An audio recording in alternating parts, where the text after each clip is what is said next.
Good morning, baby gamers. This is Breaking the Lore, A show where two girlfriends dig deep. to find the weirdest and most obscure bits of trivia. I'm Nissa's girlfriend, Sarah. And I'm Sarah's girlfriend, Nissa. So buckle up, because tonight's episode is... Welcome to Jurassic Park. Doo-doo-doo-doo-doo. going through the gates on the fancy Jeep, or on the tram if you're at Jurassic World. I guess you got options. Ah, the tram. The monorail. I love Jurassic Park. I do too. It's one of my favorite film franchises. It actually might be my favorite after Star Wars.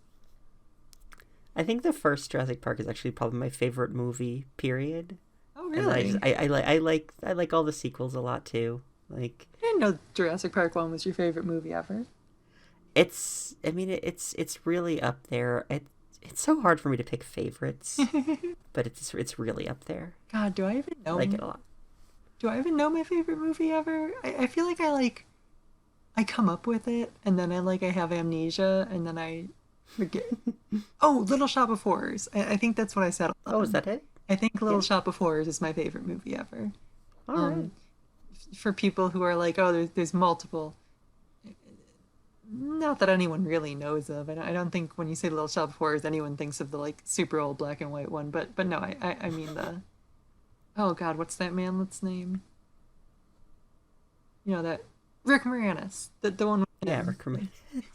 How did I say that manlet and you didn't immediately know Rick Moranis? That's who he is. No, I saw him in my mind. I was just like taking a second to get his name to my mouth.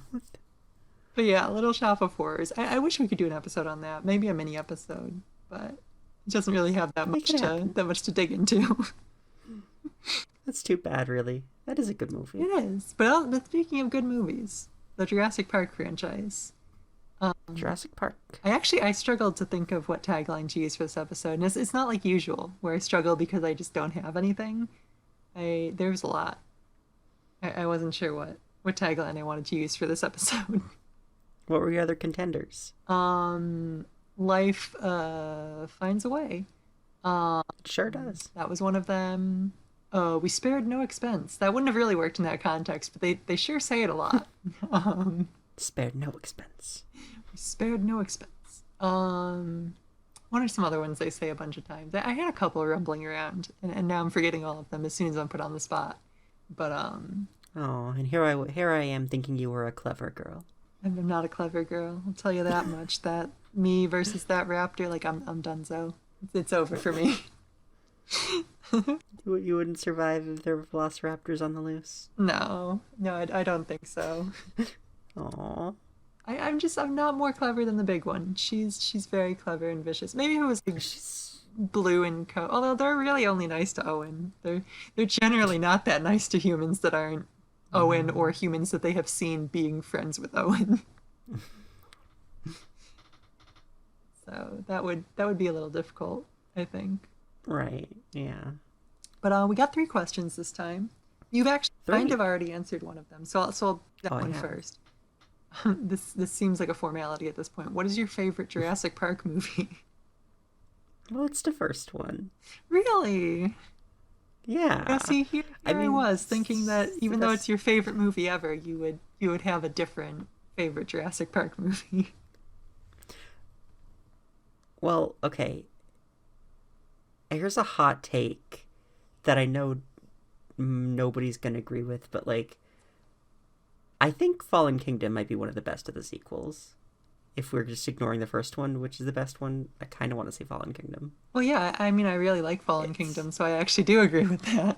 I think Fallen Kingdom's well done. I know you like it. A lot of people don't. I see a lot of people say it's the worst one, and I don't agree. Well, I mean, it has the problem that most of them don't have, where it's 2 movies. It's not a movie.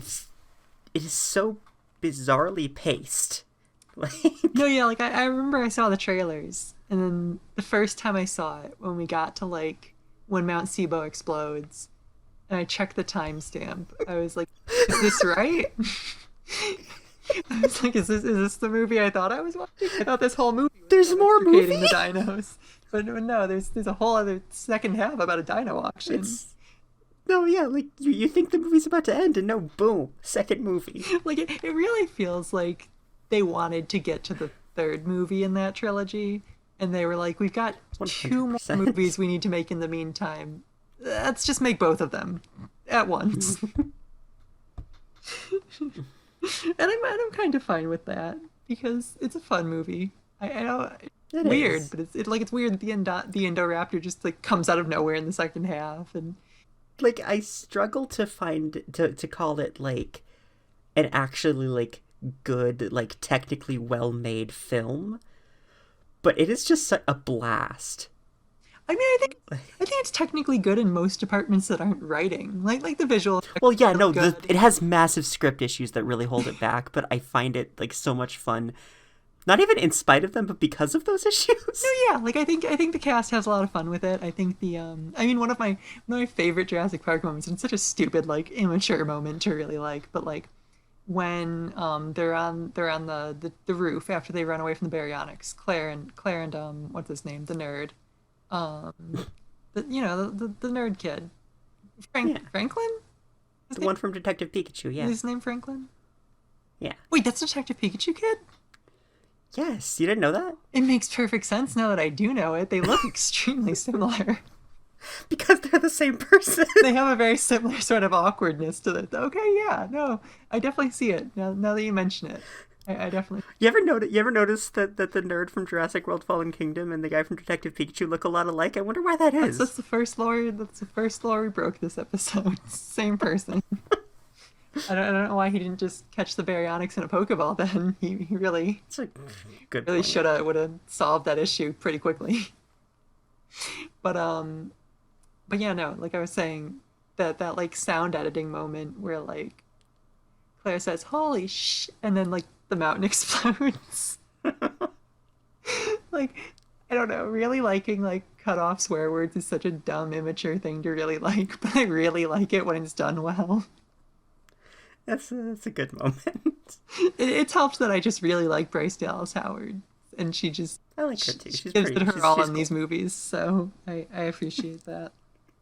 But yeah, I mean, segueing off of that, my favorite is actually Fallen Kingdom.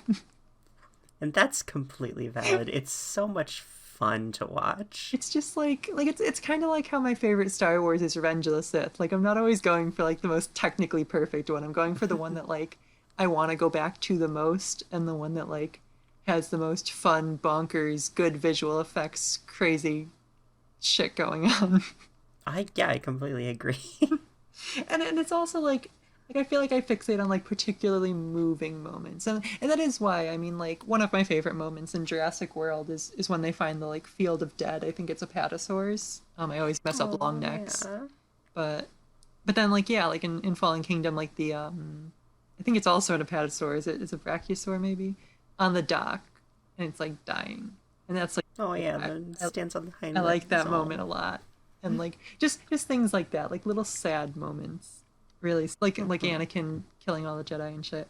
Like that's what sticks with me. So like big colorful visuals and good visual effects and random sad shit in an otherwise actiony cheesy movie. Yeah. So I like that one the most. Question number 2.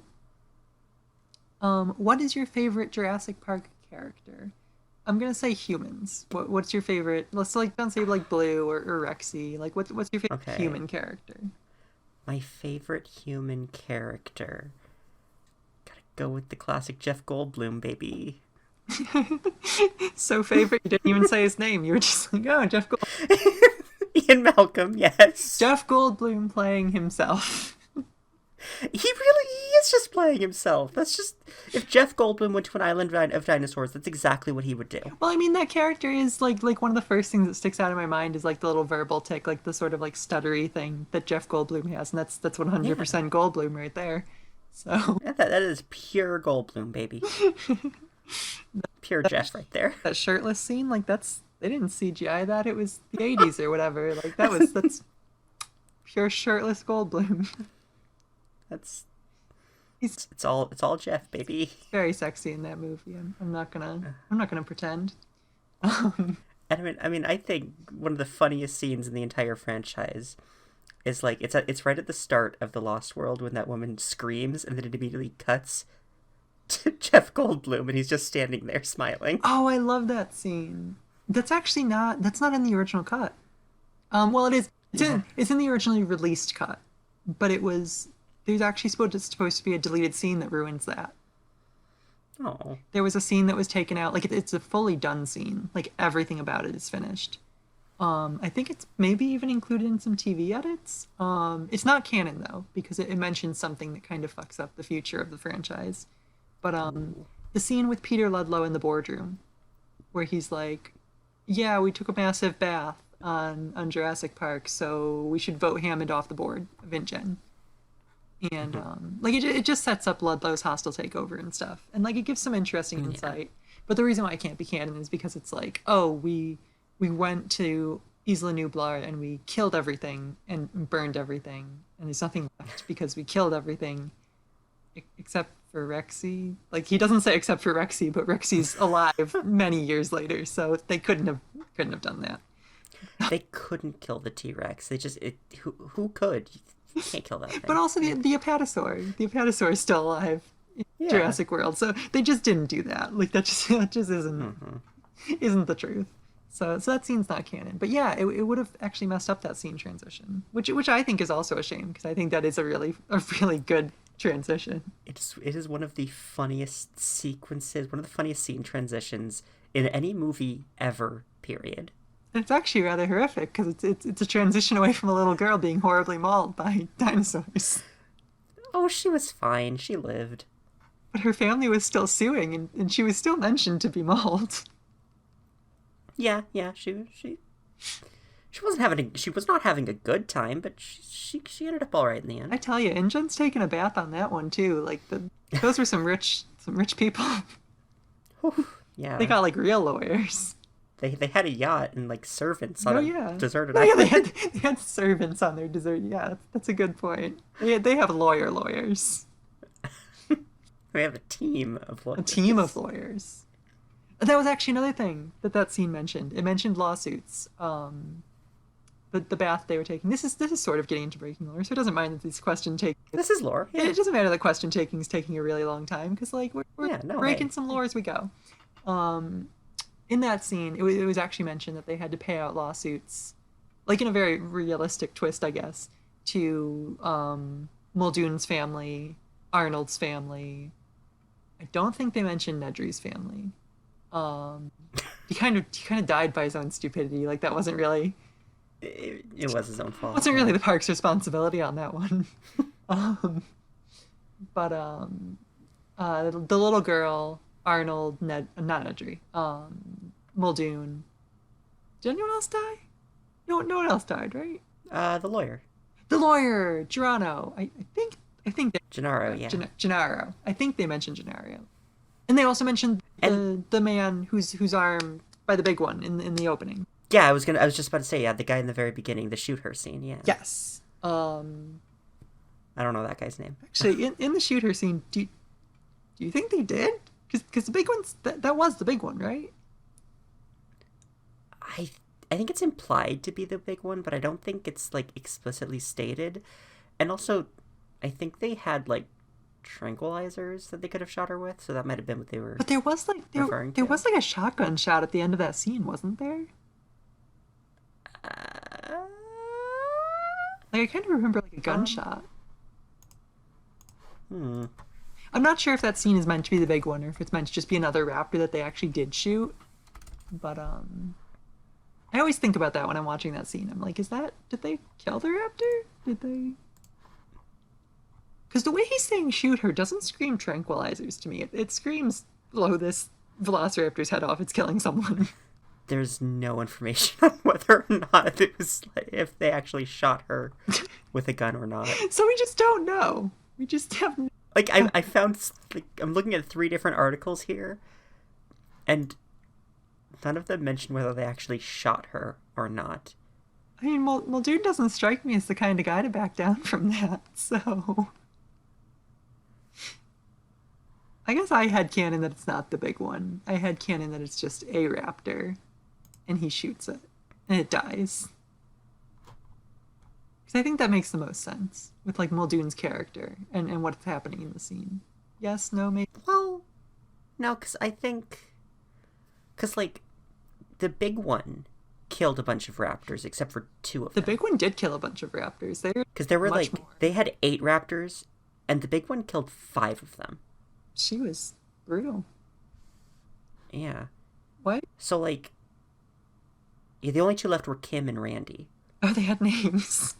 They had names, Kim and Randy, yeah. I didn't know that. Why do you think she left Kim and Randy alive? Does it say anywhere? Does anyone know? Was she just like, I like you two in particular, but not those other weak-ass bitches? Probably just because they listened to her. I guess that makes sense. They were just the subbiest raptors. They were like, yes, dumb. The big one got in there and was like, I'm gonna pick a fight with the biggest one in there. And establish dominance. And they were like, damn, this is the hot 5 of them were... There were 5 biggest ones. They were exactly the same size down to the millimeter. And she was like, okay, I gotta kill all of them then. I'm sure that... Them's the raptor rules. That's probably... That's raptor law right there. That's probably very true. It's probably very canon. We'll circle back around to raptors because I don't want to get too off of the questions, but there's something else I have to say about raptors. Yes. But we'll circle back around. Because my favorite character, it's kind of a toss-up, but I think it's Claire. I was expecting you to say Claire. I just really like Claire. I mean, I really like Dallas Howard, and I really like Claire. I actually like her character arc a lot. I think she's a fun, satisfyingly done character. I like that by the end of the first movie she's in, she doesn't change her mind about family. Like, I guess she kind of does at the end of the second one because she impromptu adopts an orphan. But an orphan was kind of thrust upon her. That's true. No, I think she has a very satisfying arc, and I did like that at least in the first movie, it didn't sort of like end with like, oh yeah, my suburban sister was right. I am a horrible person for not wanting kids. I am the worst. Like, she grew closer to her nephews, which was nice, but she didn't like change her mind on wanting her own, you know? So it was, it was cool. It was a way that arc is not usually handled in my mind.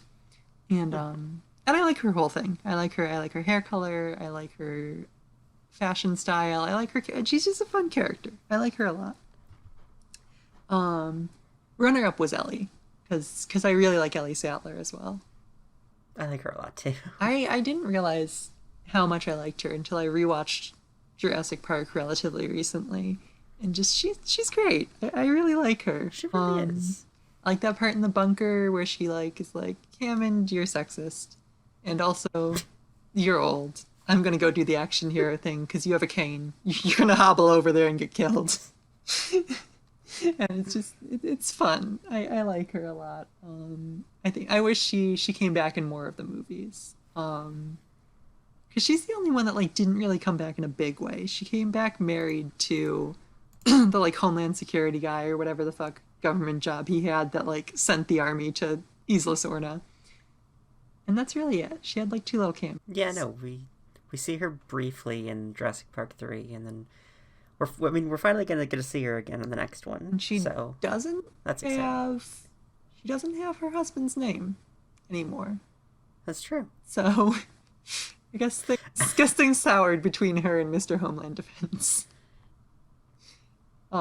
She publishes an article around the time of Camp Cretaceous.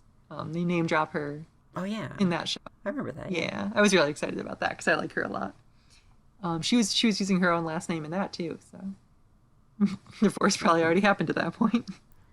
Probably weren't together very long, all things considered. I mean, they had a kid, so they were together long enough to have a kid. They had 2 kids. They had 2 kids? Yeah. They did? Did they have a baby too? Yeah.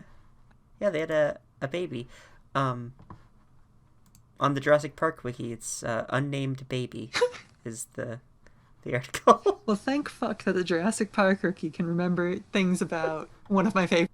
I can't because I clicked the link. Wait, what? What's so? The Jurassic Park wiki article titled Degler's Baby, and the text of the article simply reads, IDK. I mean, yeah, that's how it is. I didn't know either. I had no idea they even had a baby. I thought they just had the like little toddler boy who he's like watching Barney, and it's like a funny little... I think Jurassic Park 3 is actually genuinely funny. I like that movie. It's a really fun movie. Like, it's a movie you have a good time watching. It is. It also has some weird structural problems. I like the Kirby's a lot, actually, too. That's like a... I remember I've said multiple times, I really, really want the Kirby's to cameo in Dominion.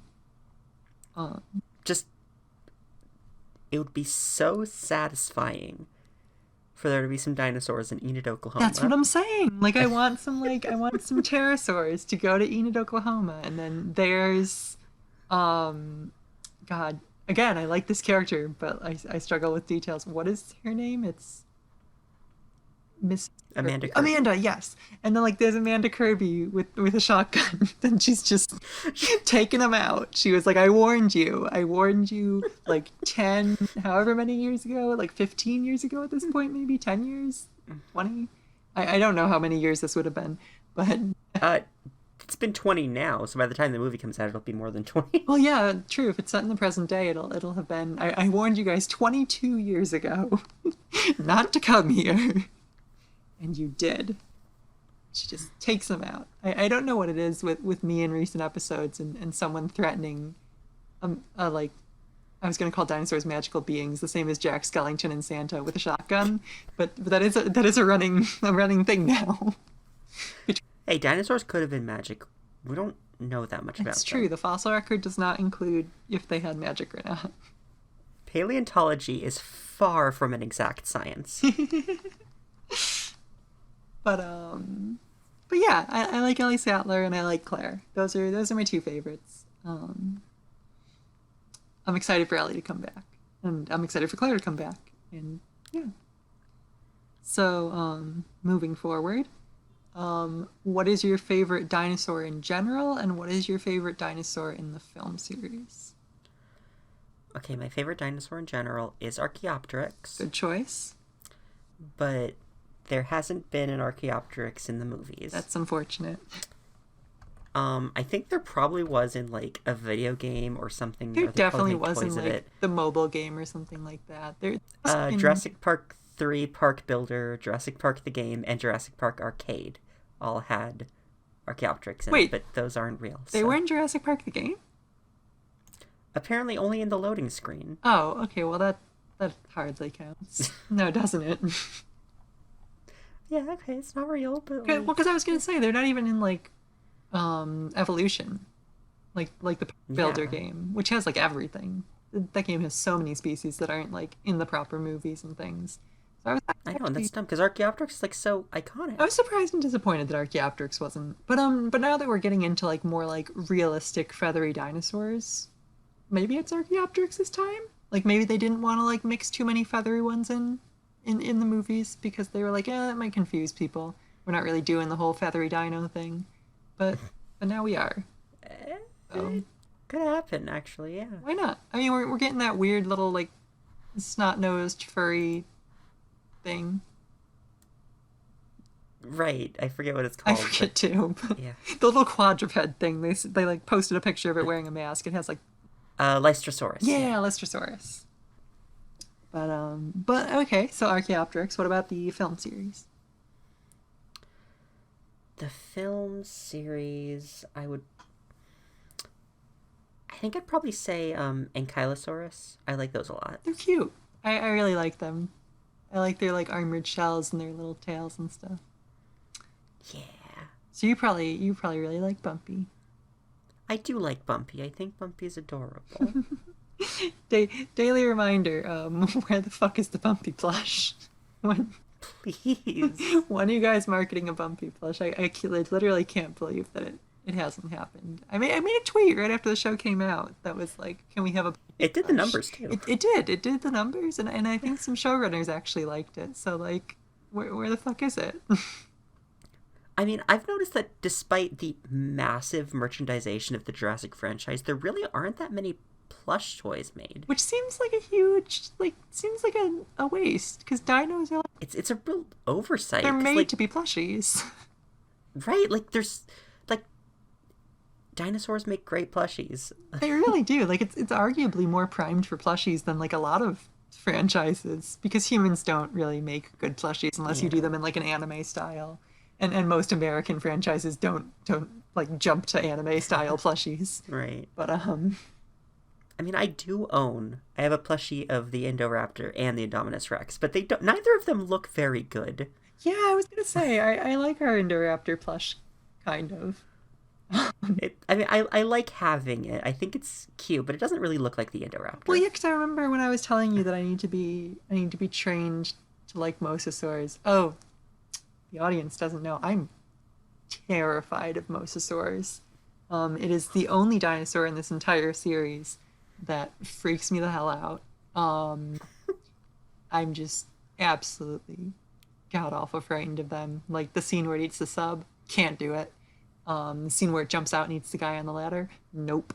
The worst is the surfer wave scene. That scene fucks me up. That scene stresses me out, terrifies me.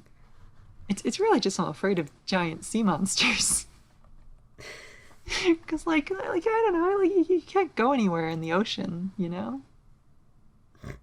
Like, unless, no, seriously, like, on land, you can, like... I mean, yeah, nowhere is safe. You can run or you can drive. Like, you can... Like, humans can't swim very well. So, like, when a sea monster that's built for swimming comes up on you, like, you're done. It's over. Especially if their mouth is, like, huge. Like,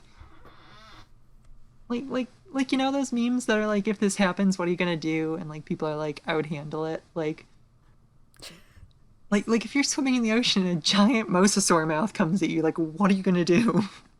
You can't do anything. Like, anyway, that's why mosasaurs fucking terrify me. So yeah, when you were gonna train me out of being afraid of mosasaurs, I, like, looked into mosasaur plushies, and, like, none of the Jurassic Park ones were very good. Right? Which is weird, because that like... seems like a very easy marketable plushie. It's like a crocodile shark. I know, like, I don't know why they just can't make good, like, Jurassic Park plushies. Like, the only ones I've seen that I really super liked are from Japan.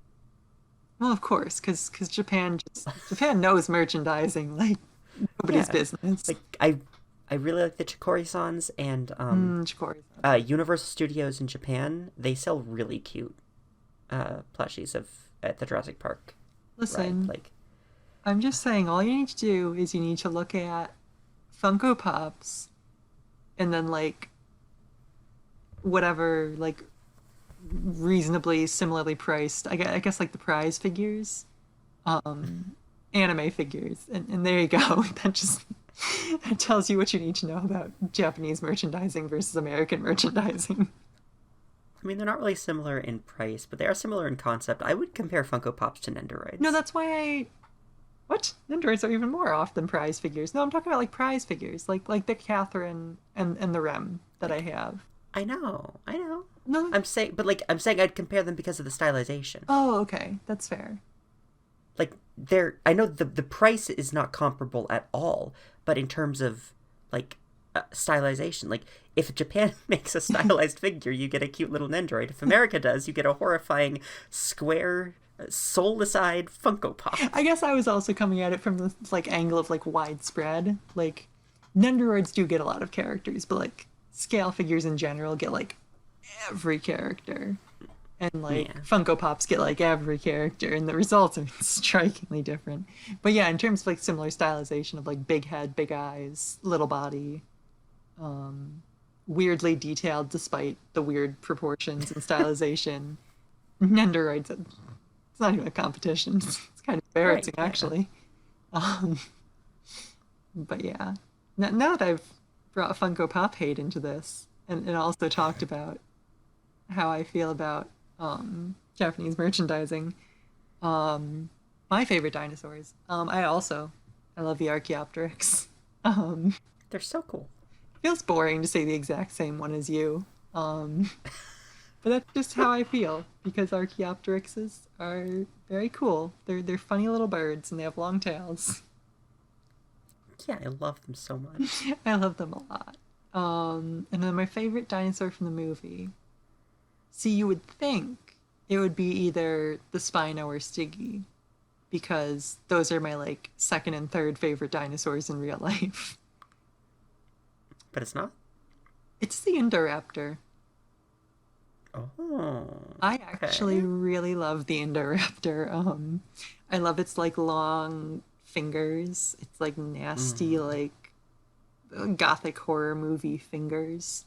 And I love the Indoraptor. I love its like salamander color scheme, like the like black with the streaks of yellow and the red eyes. Oh, that It's like gold very, stripe. Oh. very salamander-y, very striking. I love it, to be honest.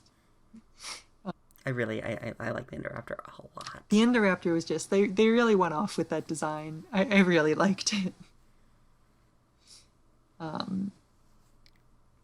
So, I mean, with some tangents on the way, we actually got through all 3 questions. And it only took us a half hour. And you thought we wouldn't have enough content to fill out this episode. I mean, yes, with the random rambling and 3 opinion questions that are the relevant rambling. I guess, yeah, the rambling did break some lore along the way. But we should get into the actual meat of the episode. So, okay. Do you want to go first, or do you want me to go first? All right. I want to start by talking about what I think was why Jurassic Park was such a failure as a park. Okay. Now I think this is a little fun fact that's actually kind of emblematic of why it was a failure. All right, break that lore. One of the rides in Jurassic Park, the Jungle River Cruise, we didn't get to see it in the movie, but it was actually featured in the book. It just goes right through the Dilophosaur paddock. No, yeah, that seems like a bit of an issue. Because like I mean I want to circle back to the like after we're done talking about the river at Jurassic Park, I actually want to talk about the river at Jurassic World, because I also have feelings about the river ride at Jurassic World. So do I. But like at least those ones, it wasn't like dinosaurs with like deadly projectiles. like if the Dilophosaur has one thing, it's shooting a deadly neurotoxin directly at you.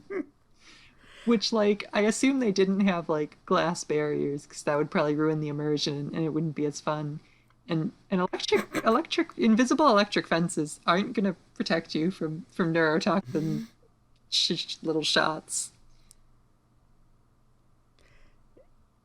It says there was actually a problem because the Dilophosaurs like figured out that they could just hide in the bushes and just attack people going by on the river cruise. Just jump on them.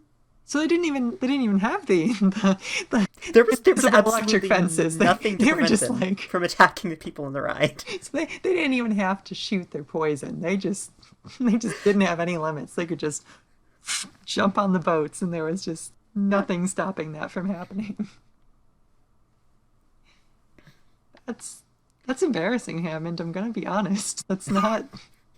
But actually, you could do a lot better, I think. That brings up a question. It's like, of course, yeah, the river ride, the fact that it like goes through the Dilophosaur paddock is very bad, and I don't really know why that would be the decision. So you're making a theme park, right? Mm-hmm.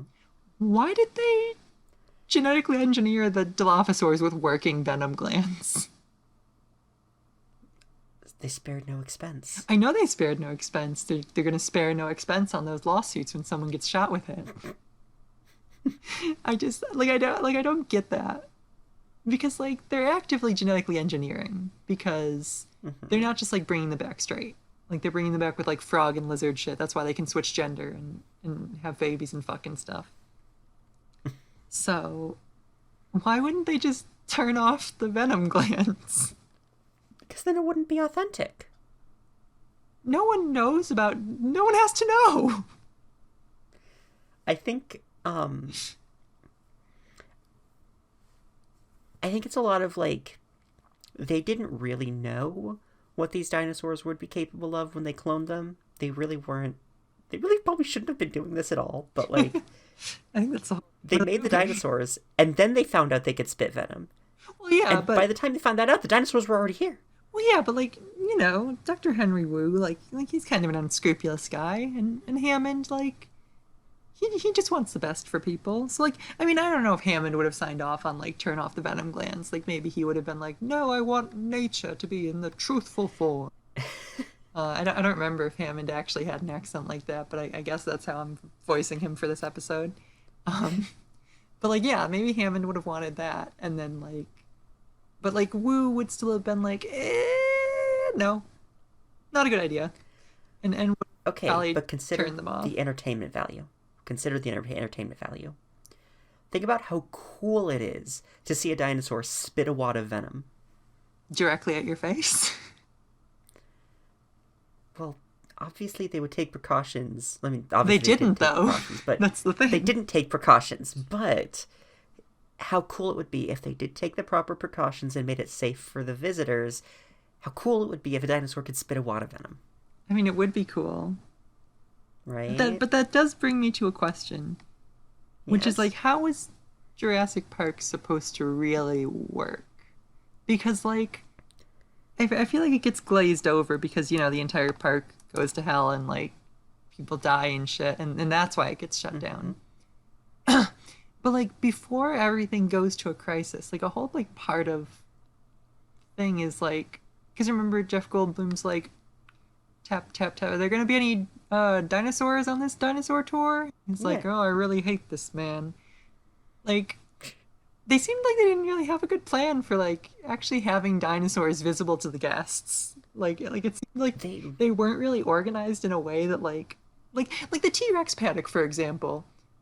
It had like a little hill. Well, first of all, the geography of the T-Rex paddock is like fucking bonkers because it just changed with however the like scene choreography needed it to be. But like the T-Rex paddock is like this little hill, but like most of it is just like it's a big overhang where you like with forest. It's like you wouldn't even be able to see the T-Rex unless it was like up on that very small hill when you happen to be passing by. Yeah. And I don't get how this was supposed to be a successful like zoo type place. Like I don't, they didn't seem to have a plan for dinosaurs showing up on the tour. It's really bad. You know what? It's also really bad for like but my biggest issue is crowd control at this park. Would be terrible. Like, and like you put everybody in these cars and just and it just drives them around. Like the lines, like, oh my gosh, like the whole point of a zoo is that you're able to go in and go at whatever route you want at your own pace and look at the animals that you want to see for however long you want to watch them. And well, yeah, You can't do that at Jurassic Park. I was just about to say that. Like, it's not even like there's like it's not even like a good way to have a zoo, because like if you're looking out the car windows, like you're not even going to be able to see very well. Like you can't get up close, and you can't like really look. Like, I mean, obviously, Jurassic World saw these issues and fixed it for the most part. Oh yeah, Jurassic World was an actually functioning park. Yeah, like from Jurassic Park was never going to be that. From what we see, Jurassic World is organized very like functionally. Like it would work as a park in real life. Jurassic Park would never have worked as a park in real life. People would not have been able to go and do things. And I don't know why they would have these little like Jeeps that 5 people can fit in at a time. Like, I have been to like zoos and like wild animal parks that have like big double-decker buses that can fit like 80 people on them, and you can see all around you all the animals you're going past. That would be a much better system, but still not perfect. Like, but it'd be much better than these little cars that you go 5 at a time. I mean, I think the real answer is because the little cars were cinematic, but like, no, yeah. Like as soon as you start picking apart the park, it's like an actual park that you would go to. It's very strange. So the river ride in Jurassic World, I want to talk about that while we're talking about park attractions and the river ride. I mean, so far this is less lore break and more just like ranting about individual parts of the lore, but like This is lore. that's just how this episode's gonna be. That's just how it is when it's a franchise that we really care about and have strong opinions on. We're getting a more chatty episode. Yes. But the river ride. So I have two things about it. Although maybe there's two. Yes. Is there two river rides or is there one river ride? Because I'm talking about the one in Camp Cretaceous and I'm talking about the one we see in the film. Is that all one long river ride or is there two? I'm pretty sure it's one long river ride. Okay, then I'm gonna really rip into this thing.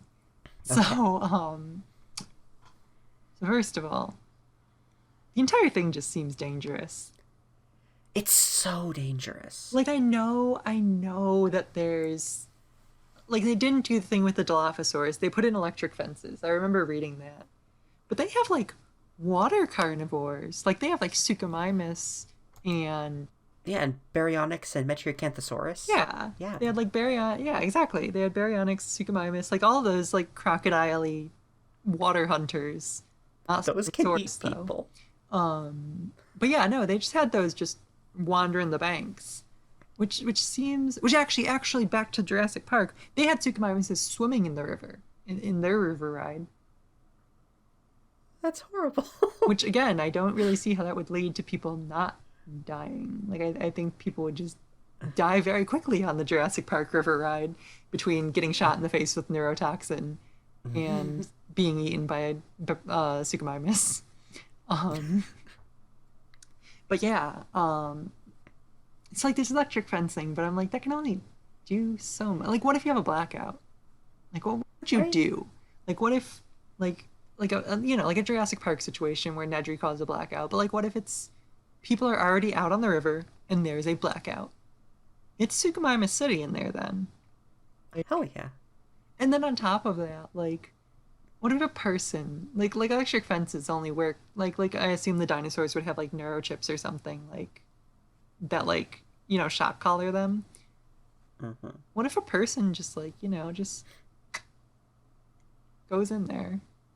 Like what's That's why they have signs that say "Do not get out of your kayak." people aren't like that though. Like I know I know. people would get out of their kayak. There'd be some dumbass, some very like rich, probably white, like American would be like, fuck it.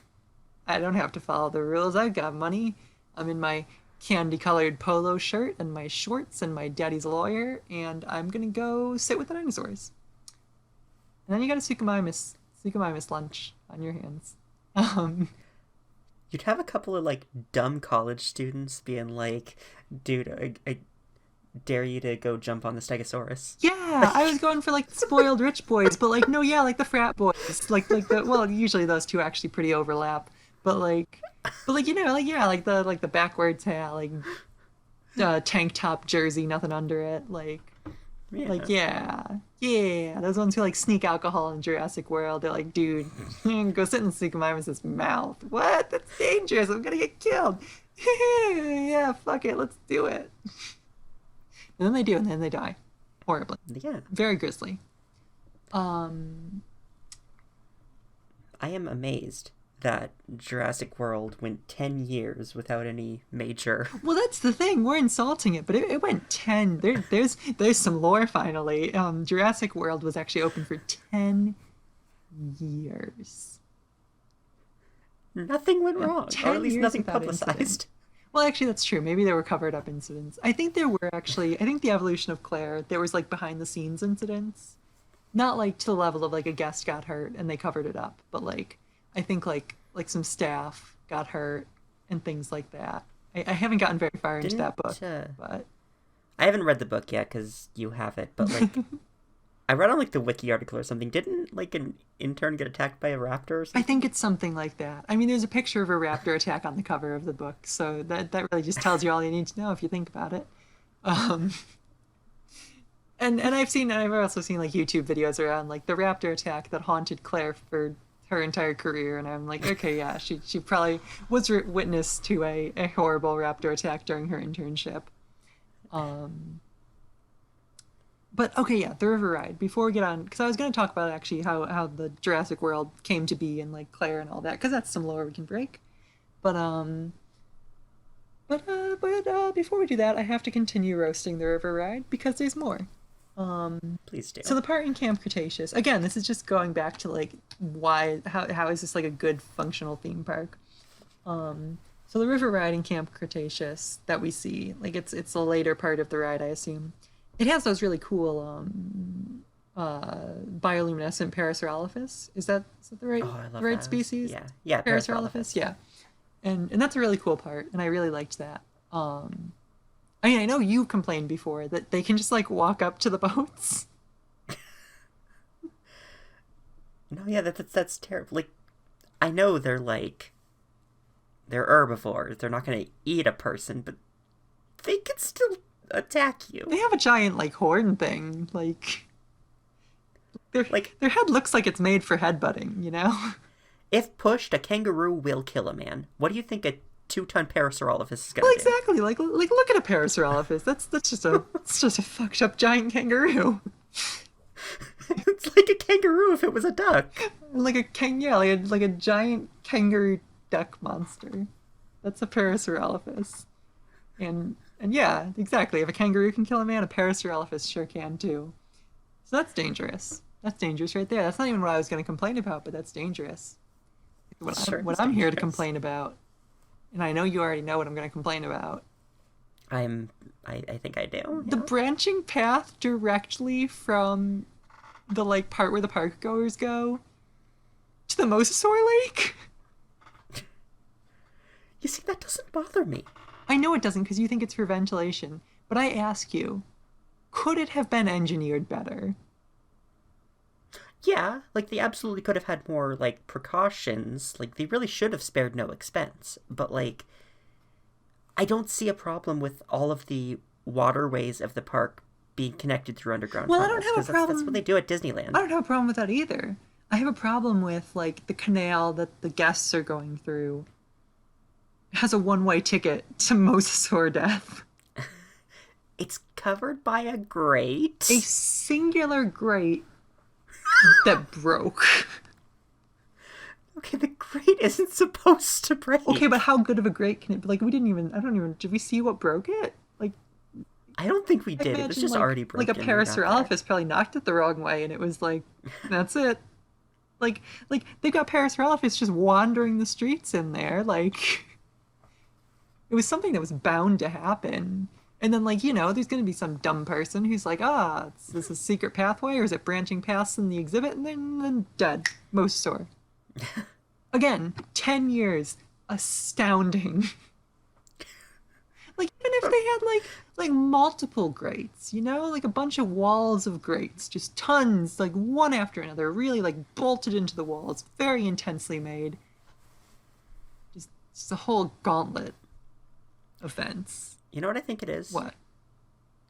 It's not that there were no incidents for 10 years. Like, because I refuse to believe that at the dinosaur park that has this bad security, that there were no incidents. I think it's, that urban legend where it's like nobody dies at Disneyland? I am not familiar with it now. Okay, so, just in brief, it's this urban legend that states that nobody has ever officially died at Disneyland because nobody is legally declared dead until they're taken off the property, and that's not true at all. Oh, it's not? People have been... It's not true at all. That's just very disappointing. I was very invested in that. Decapitated at Disneyland. I was very invested in that urban legend. I'm actually kind of disappointed that's not true. No, it's not true. People have been decapitated at Disneyland. People have been decapitated at Disneyland for real? Somebody stood up on, I believe it was the Matterhorn. Oh. And, that just sounds horribly unsafe. Oh, yeah. No, it's terrible. See, that's the kind of shit that would happen at this park. It sure is, except worse. They'd stand up on the Suchomimus and then wouldn't even get decapitated, just get whole bitten in half.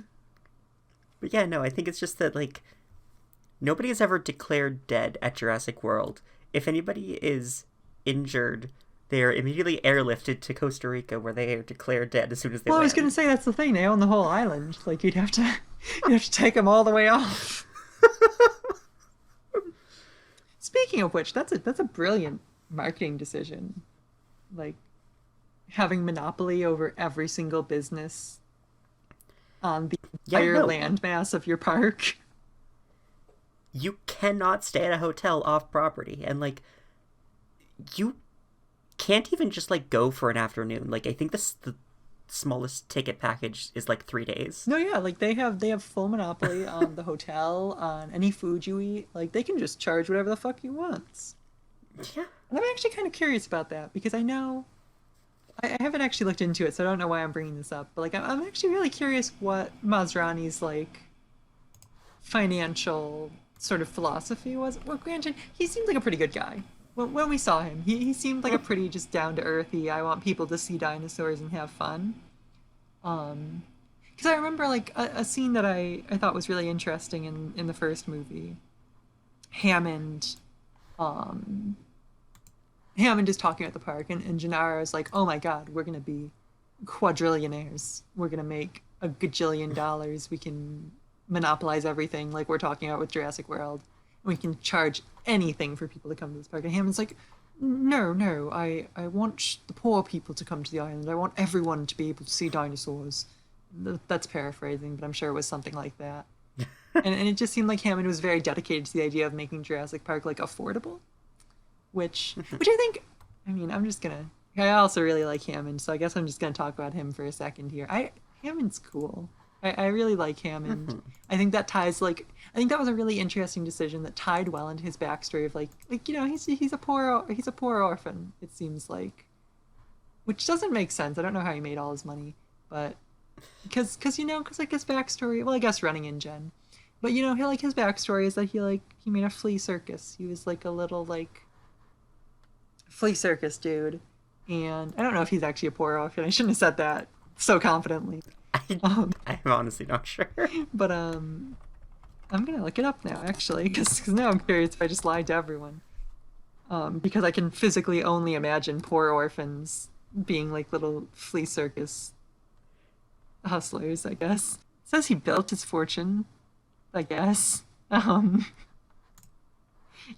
just don't think we know about his backstory, so I'm gonna go ahead and I'm gonna say that he's a poor orphan. Because we don't know anything about his backstory. So yeah, there we go. Can I jump back for 1 second, because I did a little research while you were talking about that, and I found an answer Well, you to could have let me finish talking question. about John Hammond. Sorry, But... sorry. No, I was just gonna say I think it ties well into his backstory of like he wants to make people like I really like the Jello scene, or not the Jello scene, the ice cream scene. The ice cream scene is one of my favorite movie scenes in general. Just it's like a really well done scene. Like him and Ellie are debating like the ethics of the park, and yeah, no, I think Hammond was a really likable, developed character, and I know a little about like he was a much bigger like asshole in the book. He was more of just like a like dickwad capitalist, very like I'm gonna make as much money as I can, and I hate everyone, and I want you to like my park even though people die because I don't care if people die, and like I feel like in the movies he's a much more sympathetic. He's just like I just want to make people happy. Oh, it's making people die. This is very unfortunate. But yeah, so what did you find out? Okay, so you wanted to know about like because so Jurassic World has a whole monopoly on everything. It really does. You have to go through them. So you want to know about like, so they can charge whatever they want, right? Well, I mean, actually, I should mention they do have outside like Margaritaville, like Jimmy Buffett's Margaritaville does have a franchise location in Jurassic World. So technically, Margaritaville is actually that's my entire point here. Is, oh well, look at that. So you can actually see the Margaritaville menu, I guess. Oh, you can. Because Margaritaville has an article on the Jurassic Park wiki. Of course. And on that menu, there are prices. Uh-huh. So do you think Margaritaville on Jurassic World would gouge their prices? I think if I was Jimmy Buffett, yes, I would.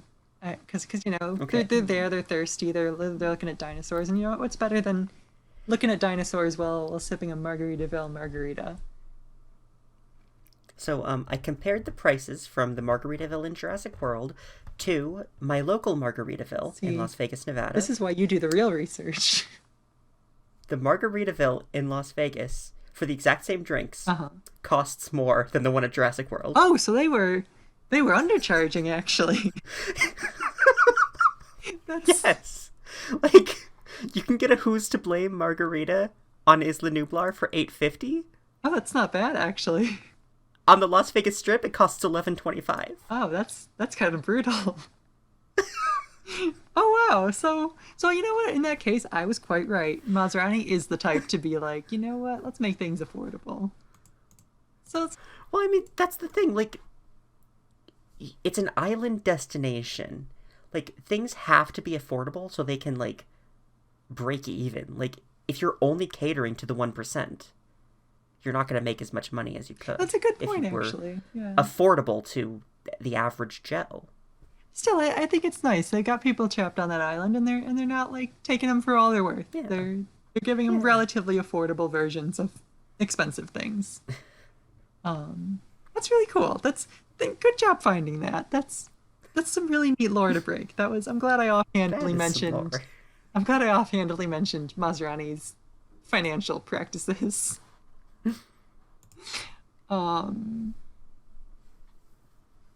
Making a very like a hurting your knees type jump segue. So we were talking about merch. Merch. So in the original Jurassic Park, and I know you're not going to know what, and I know you're going to know what I'm talking about as soon as I say it. There's a very interesting plushie in the gift shop. Oh, I know exactly what you're saying. Why don't you share with the class then, if you know what I'm going to say? Well, I'm thinking you're going to talk about the Smilodon. That's exactly what I'm going to talk about, because that's weird. It sure is. There's like a Smilodon in the gift shop. Do you think that Hammond was intending to have Ice Age animals at his park? I think I could see that as a very realistic, like, phase 2 of Jurassic Park. Like, after they've gotten all the, like, iconic dinosaurs, they're going to go for, like, prehistoric creatures from other eras. Well, because actually, I mean, Like, I was just gonna say, when you bring back a dinosaur, you probably like bringing back an Ice Age creature is probably not as hard. right? No, yeah, they are. I mean, there's literal, like, plans to bring mammoths back to life. Like, Well, that's true. I was gonna say, like in our world right now, where we live in real life, there's like Ice Age animal de-extinction projects. So it's not like it's not very unimaginable that the Jurassic universe would be able to de-extinction Ice Age animals. right, yeah. Like, yeah, a couple years later down the line, maybe there's this big, like, promotion, Jurassic Park 2, Ice Age. And like I think they're even like continue because like Henry Wu is still working on Ice Age stuff like in the modern day. Well, I mean before Right, yeah. before he lost his job and his doctorates and everything. Yeah, he was. Because He had big plans. I know sometime in the time jump between JP3 and Jurassic World, I don't remember the exact year, or I don't even know if we know the exact year. But he was doing like a big expedition for Ice Age type stuff. It was after Jurassic World was off the ground because like he was continuing to obviously research and stuff. And then in Camp Cretaceous, they mention a like big Ice Age excavation that maybe is gonna result in mammoths or something. I remember the Sammy. Sammy was the country girl, right? The spy. Yeah. Well, that's mean. she had an identity. She was the country girl. But she was the one who was really excited about it, I think. And she was like, Yeah. "Oh man, that's the mammoths from your." Oh wait, sorry. "Oh man, that's the mammoths from your expedition to the Ice Age." There you go. That sounds more like her, I guess. Not really, but You did your best. I can only do like older people Southern accents. You can only do, like, a debutante divorcee. Well, maybe that's the case, but I mean, it still sounds good for what it is, don't you think? No, it does. But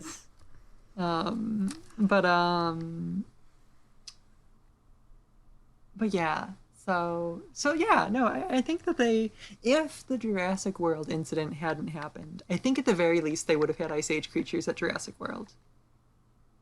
Oh, I'm sure. Because, like, you know, Dr. Wu was working on it, and I agree, it does sound like a phase 2 or even phase 3 or, like, whatever of Jurassic Park. I bet that was in the plans. Pleistocene Park. Although, you know, I'm going to sit here and say, Smilodon, that's just evidence that Hammond is just trying to bring back the most dangerous shit possible first. Oh yeah, you could have started with like a mammoth or a saber-toothed squirrel, but Yeah. no, you could have go for the could have picked one of the like very frightening to look at but ultimately rather harmless Ice Age creatures. I don't like most Ice Age creatures, I'm going to be honest. I think a lot of Ice Age creatures are really cool. A lot of them terrify the fuck out of me because they're just like small mammals that I'm like, you're way too big. You're not supposed to be this big. I know you, and you're not this big. I like that a lot of Ice Age animals are basically just like animals we have today, but like bigger, fluffier, and more teeth. Yeah, no, exactly. That's why I don't like them, because I'm like, you're That's exactly why I like them. You're too big. You got too many teeth. They're too big. And your fur intimidates me.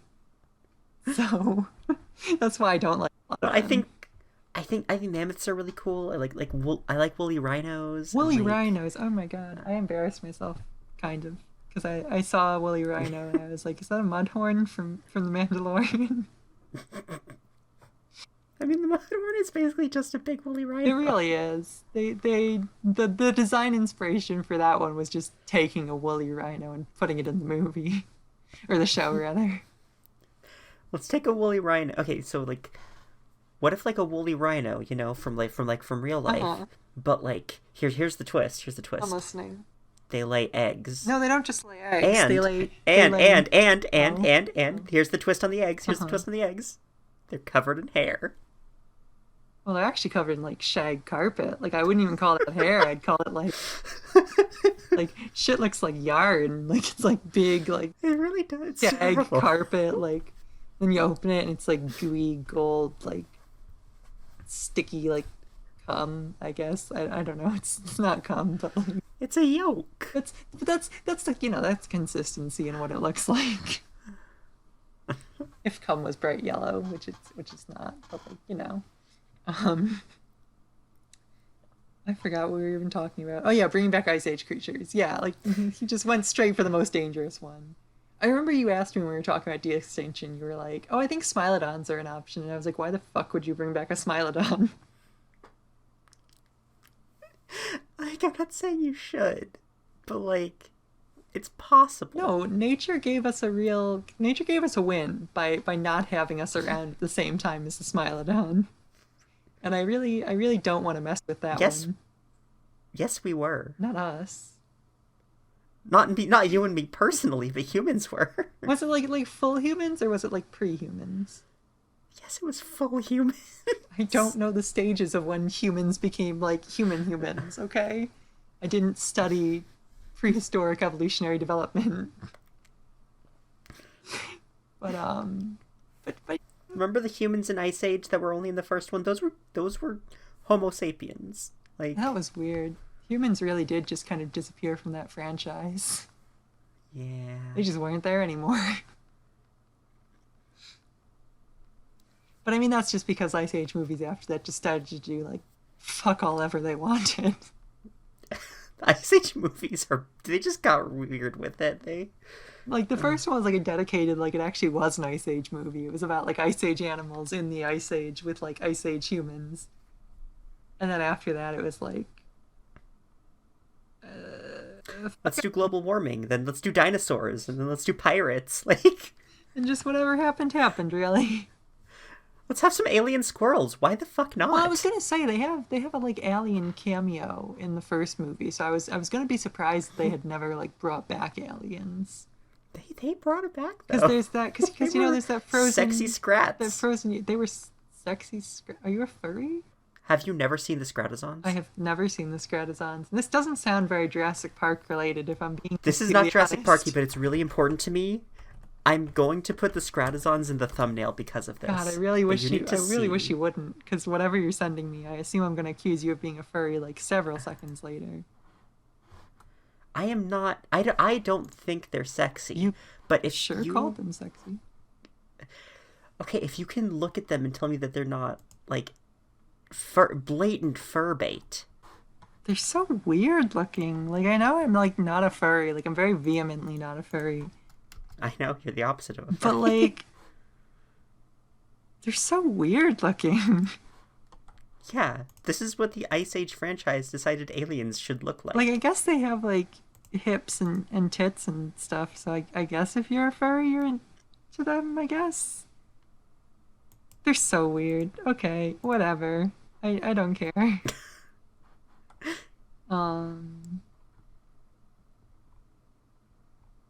But yeah, so Smilodons. That would have been a big idea. That would have gone poorly. Hey, it still can. Like, we don't even know what they're doing in the next movie, and like, I mean, that's true. There's supposed to be an appearance from a prehistoric creature, the surprising we haven't seen before. So I mean, yeah, that's true. I mean, isn't there's also like rumors of like Dimetrodons and things like that, isn't there? Yeah. Like we're getting more with like whatever it's called, Listeriosaurus or whatever. What is it? Lystratosaurus? Lystrosaur. That's what it is. So like with those and like possibly Dimetrodons, like it does seem like we're moving into more, doesn't have to be a dinosaur territory. Like we had that from the start with the Pteranodons, so that's true. But you know, like everyone thinks Pteranodons are dinosaurs anyway. That's so true. It's really not. They're lumped in with dinosaurs. You know, like I thought Pteranodons were dinosaurs. I still kind of do, like in half my brain. Like, you know, like the part of my brain that's like, you know, maybe just maybe. It's like when you think of dinosaurs, you do think of Pteranodons, and you're like, wait a minute, no. Well, because they were my favorite dinosaurs for a very long time, so I was like... Yeah. Yeah, most people do. So yeah, I just... Alright, so I think we've talked Smilodons to death. Oh, here's like a... Although actually... Oh? It gives me kind of a good tangent, because like, yeah, Smilodons never did end up making it to Isla Nublar, but a different kind of saber-toothed creature sure did. Really? So, there is native fauna of Isla Nublar called the Nublar Tufted Deer. Oh yeah! I know about those. I mean, our audience doesn't, but I do. Yeah, so, okay, I'm sure a lot of you are familiar with tufted deer. They're those weird-ass looking deer. They're, like, really short, but they have these huge, sharp teeth. I'm actually not familiar with tufted deer, but that sounds fucked up. So we'll just put that in the thumbnail, I guess. Oh. Yeah, so, tufted deer are native to Asia, and, like, there aren't any known in, you know, Central America or its outlying islands like Isla Nublar is, but for some fucking reason, Isla Nublar has its own species of tufted deer. And we've never seen it in the books or the movies. It was in one cut scene where one was supposed to be killed by a dinosaur. So that's it. But it actually is critically important to the lore. That actually gives me a segue into some lore that I didn't even think I was going to mention, but I guess I am. That is actually the reason why Rexy and the Apatosaur and stuff like that. I keep mentioning the Apatosaur still being alive, so I guess I'll just like segue into some really quick lore. The Apatosaur that dies on the dock when Nublar is like exploding in Fallen Kingdom is the Apatosaur that Ellie and Alan see. It's the first dinosaur they see at Jurassic Park. Is the last dinosaur that anyone sees on the island. It's very sad, actually. Yeah, it is. But yeah, I kept alluding to that, and my brain kept being like, "We'll circle back," and there's no better time to circle back. So, That's what I mean when I keep saying the Apatosaur was still alive, because the Apatosaur that they see in the beginning of that movie is the one that dies and tries to get over the smoke, and it's all very sad actually. But right, the Tufted Deer. So like the reason why the Apatosaur and Rexy and stuff were still alive.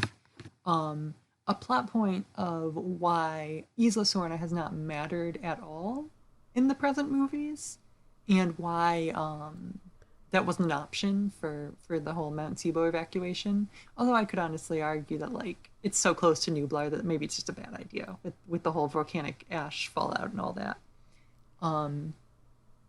But the ecosystem on Isla Sorna actually collapsed. Because there was no like prey animals, and because like the priority of the park is making as many like cool predators, because the predators are like, that's the draw. Like the herbivores are nice, they're very big and fun and cool looking, but like the real draw is like we want to see a Dilophosaur kill something, we want to see a Velociraptor kill something, we want to see a T-Rex kill something, Spinosaurus. So because they were making so many predator animals, when Isla Sorna got abandoned, there just wasn't enough like prey animals to go around because of the like number of herbivores compared to the number of predators. So the because there were too many predators, the ecosystem just died out. Like it collapsed. It couldn't sustain itself. But the reason why Isla Nublar didn't do that and was able to remain functional until the park reopened was because of the tufted deer. Huh. Yeah. Their native populations were enough that Rexy and then the raptors were left alive. So just Rexy, I guess? Was Rexy the only predator in Jurassic? No, the Dilophosaurs. Okay. So like Rexy, the Dilophosaurs, and there might have been other predators in Jurassic Park. I know there were more dinosaurs that we didn't know about. Well, the Suchomimus in the river. But yeah, there was like enough like tufted deer and things that like the ecosystem was able to actually relatively well sustain itself. And I don't even know why I'm just mentioning Jurassic Park. There's also a couple of years in between Fallen Kingdom and Jurassic World where it was sustaining itself relatively well. Yeah. So actually the tufted deer are actually pretty important to the lore for something that never actually appears in the films. That's really cool. Yeah. I've always found that fact kind of fun, because I've always wondered about Sorna and like what happened to it, and apparently it just kind of burned itself out. But yeah, actually that gives me another segue to what I was going to segue to, because we talked about Sorna and why it wasn't an option for the evacuation. This is more a question than actual lore, because we don't have an answer. We did. Do you think Sanctuary Island existed?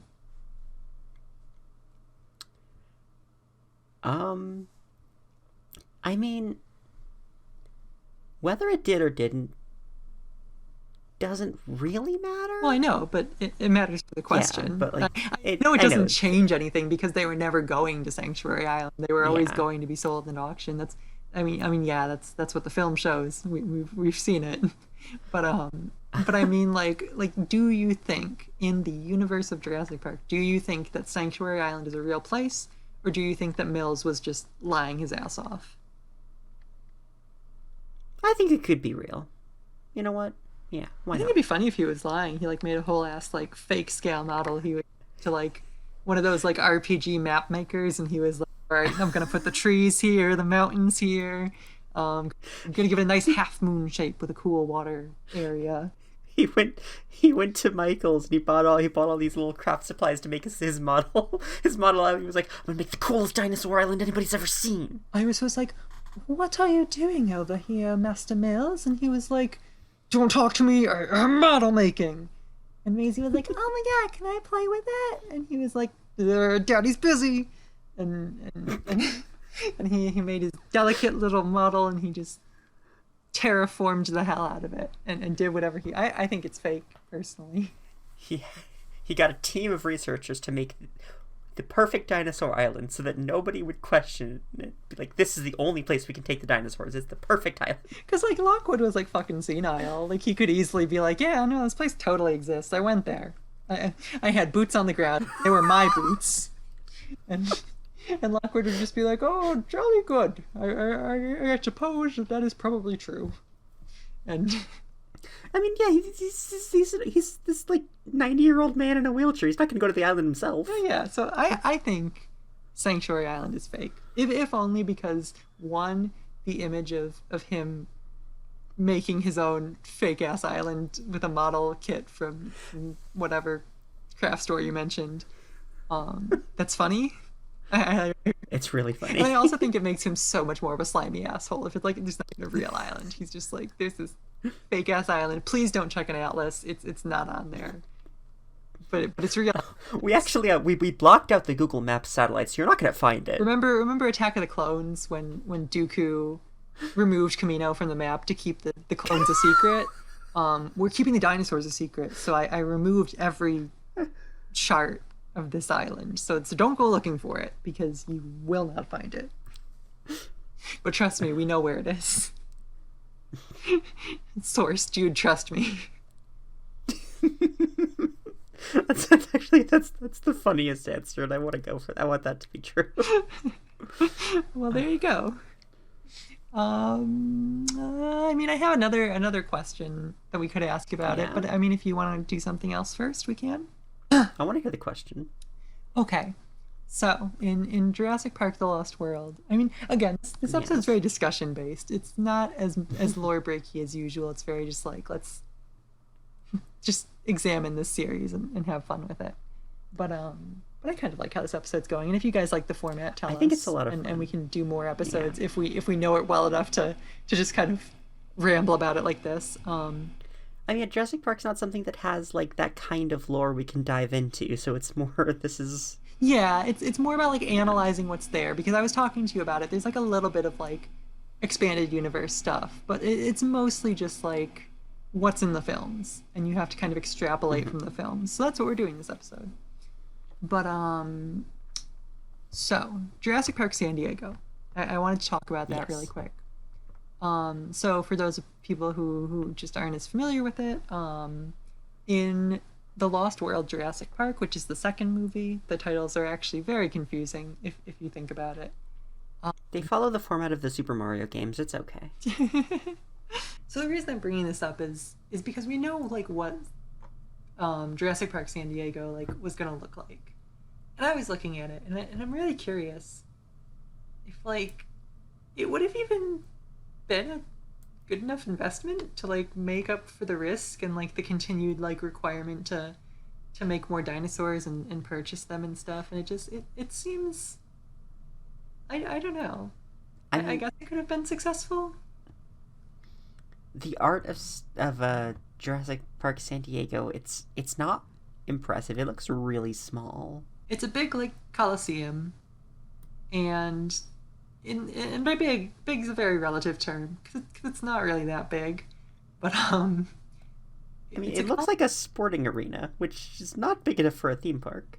Right, like it's a sporting arena, and the way that it's set up is it looks like it has some little trees and a little lake or two, and then a bunch of herbivores just kind of milling about. And that doesn't strike me as something that would be, like, terribly big money. Yeah, it really doesn't. It's just, like, what were you gonna say? It's just, it doesn't look like it'd be a very good park. It just looks way too small. It doesn't, and, like, that's the thing. Like, it looks like it has, like, a very specific set of, like, land forms. Like, I was like, terraforming, but this isn't Pokemon and this isn't Ruby. This is 1983 or 1985. So they don't have, like, magic terraforming arenas. And I don't know, because I was thinking, like, oh, okay, what could we do here that would maybe make a lot of money? And I guess, like dinosaur battles, but, like, that feels like it would become illegal very quickly. Right. If you think about it, like if you can't do, like, cockfighting or dog fighting, I don't think you can do dinosaur fighting. Like, You really, I mean, what were you gonna say? you really like shouldn't be able to. Well, I was gonna say, are there even any animals that you can like legally have fight each other for sport and gamble on it? Humans? Well, not humans. I meant like animals that aren't humans. No. It's Well, only then- humans. Then that's the thing. Then you can't do that with dinosaurs. I mean, maybe they could try to argue like dinosaurs don't really exist. They're like genetic creations. Because I mean that does come up in the series sometimes. Is like, oh, the humans own the dinosaurs, I guess, or are they animals, or like what kind of rights do they have? I mean, that's the whole linchpin of the beginning of Jurassic Fallen Kingdom. Is do the dinosaurs have enough rights for us to give a shit about them going extinct again? But yeah, I mean, the way that it's pictured, I just like, I guess they could have shows, but like then they'd need like really good trainers and things, and how many shows could they even do? And then it doesn't become as big of a draw or as big of a like comeback all the time. And you can only charge so much for like going to see a show, you know? Yeah. So it really just strikes me as like it wouldn't be a big moneymaker, so maybe it's not worth the risk of bringing a bunch of dinosaurs that will eventually... Like, there was no way that Jurassic Park San Diego didn't fail. Like, it would have absolutely failed. Like, even if they had gotten that Tyrannosaurus in there, like... Psh. It absolutely would have broken out. Like, there's no chance it wouldn't have. Yeah. So, like, it doesn't seem like it's worth... Like, it doesn't seem like they'd make that much money, and then... They wouldn't. They'd probably have to pay a lot of fees and penalties and things. And then they'd have to pay whatever fines they got for fighting dinosaurs if that was the case. We actually know no information on this, but apparently there was also supposed to be Jurassic Park Europe. Jurassic Park. The only information we have on it is that it never happened. It was supposed to be in the Azores, which I'm going to... Yeah, the Azores, off the coast of Portugal.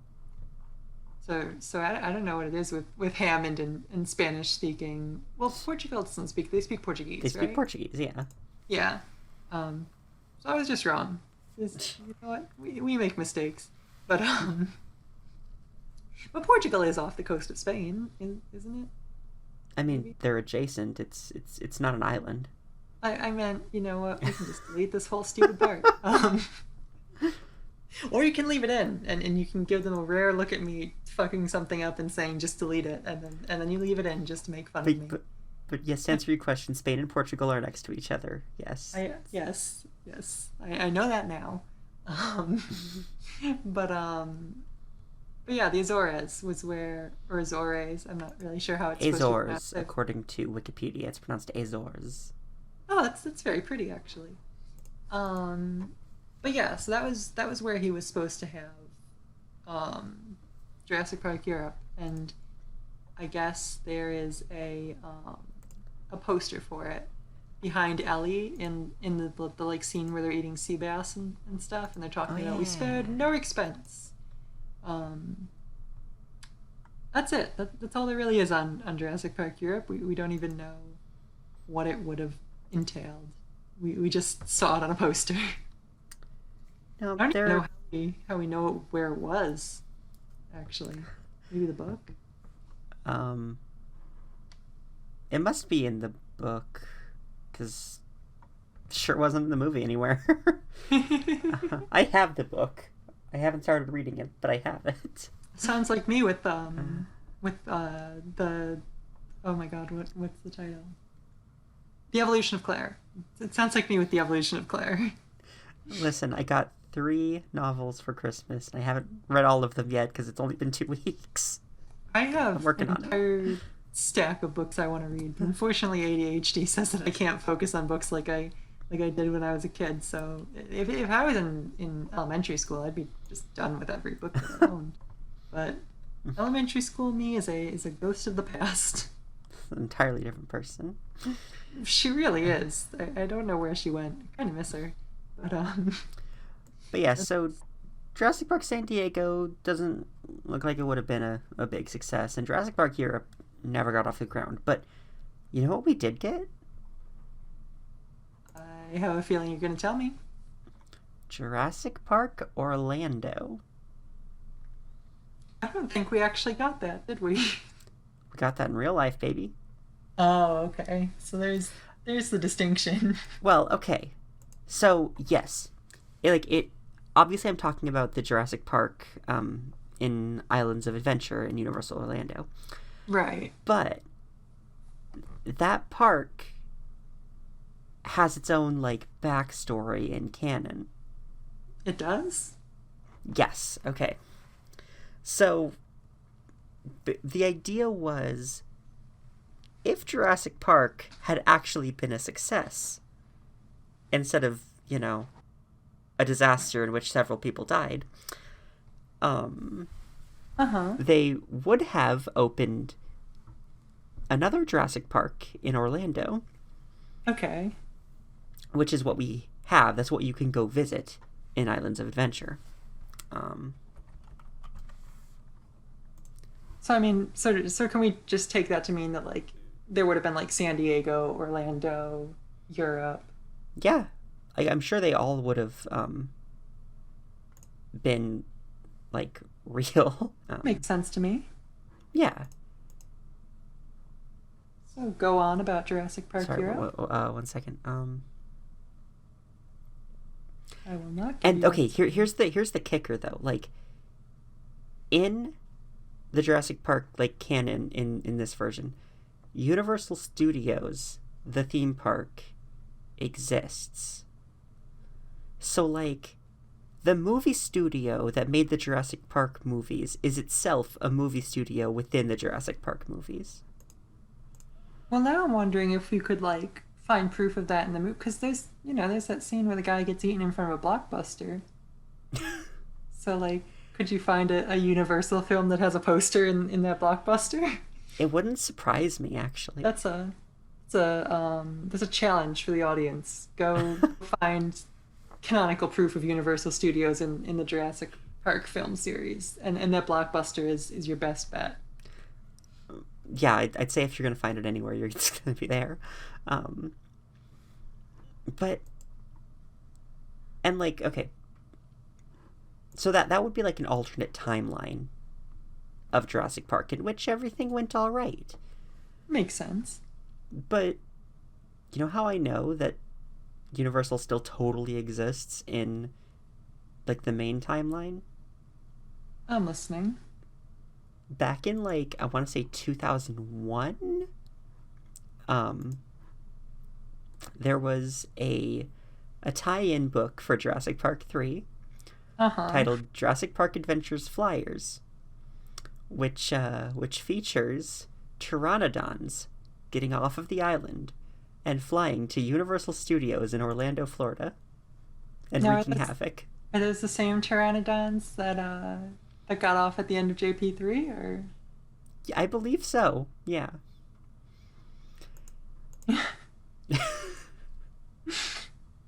So what happens to them at the end of the book?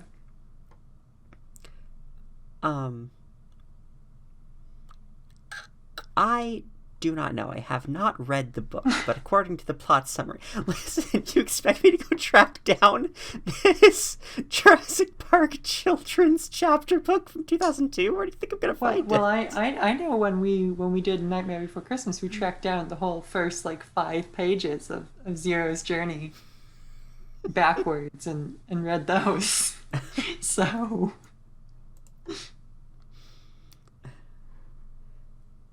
Oh, wait, okay. It has a digital release on Amazon Kindle, so maybe I can find a PDF of it somewhere. But not tonight, though, so... No. Tell us, what happens at the end of this novel to those, according to the plot summary?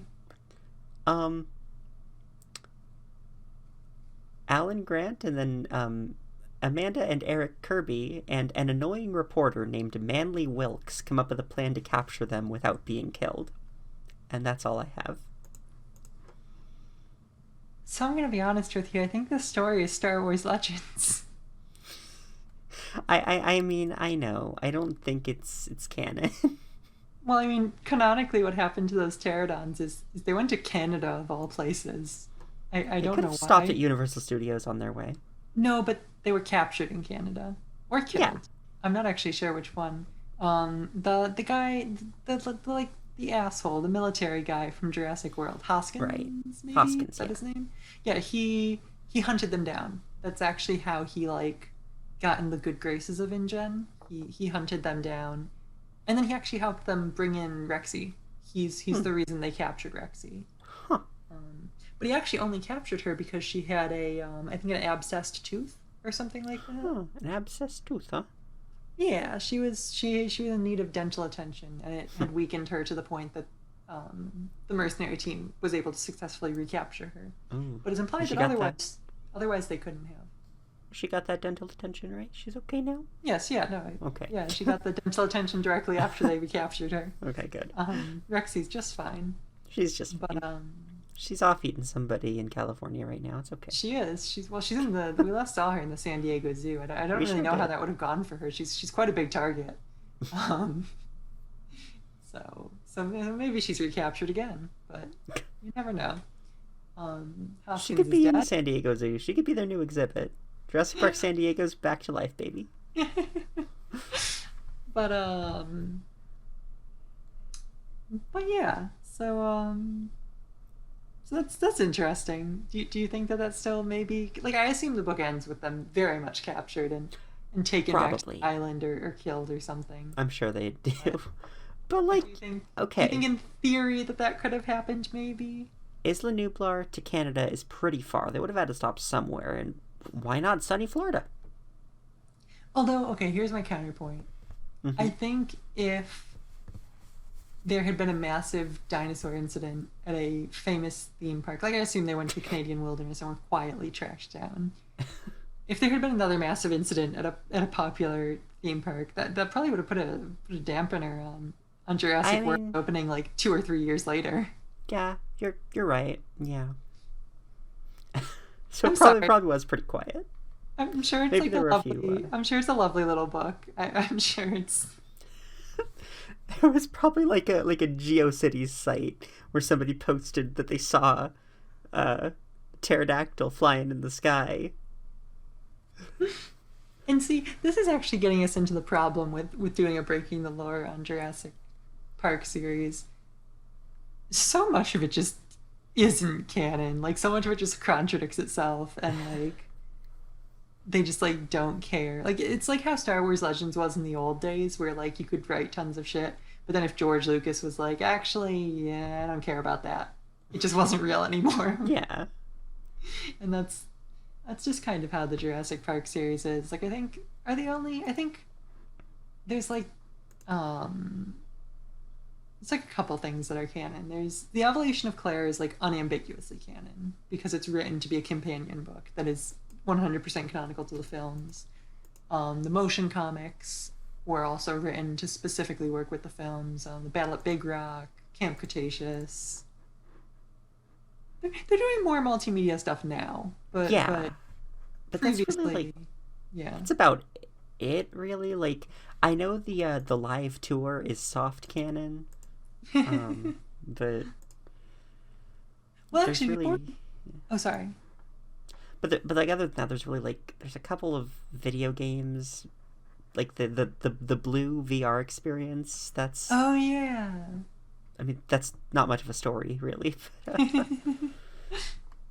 Well, I mean, before we get too far off Universal parks, I want to talk about like this is definitely probably also not canon.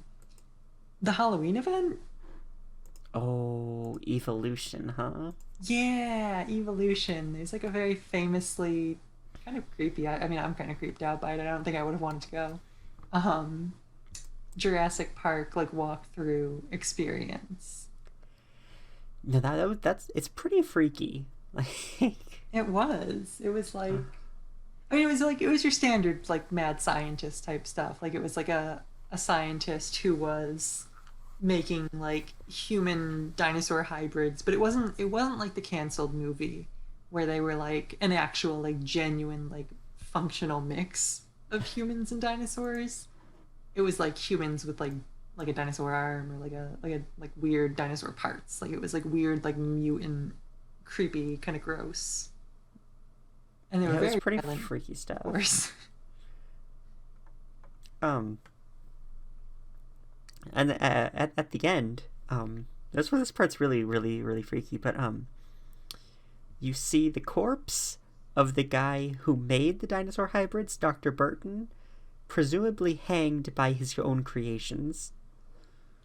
Well, that's just terrifying. It's gruesome.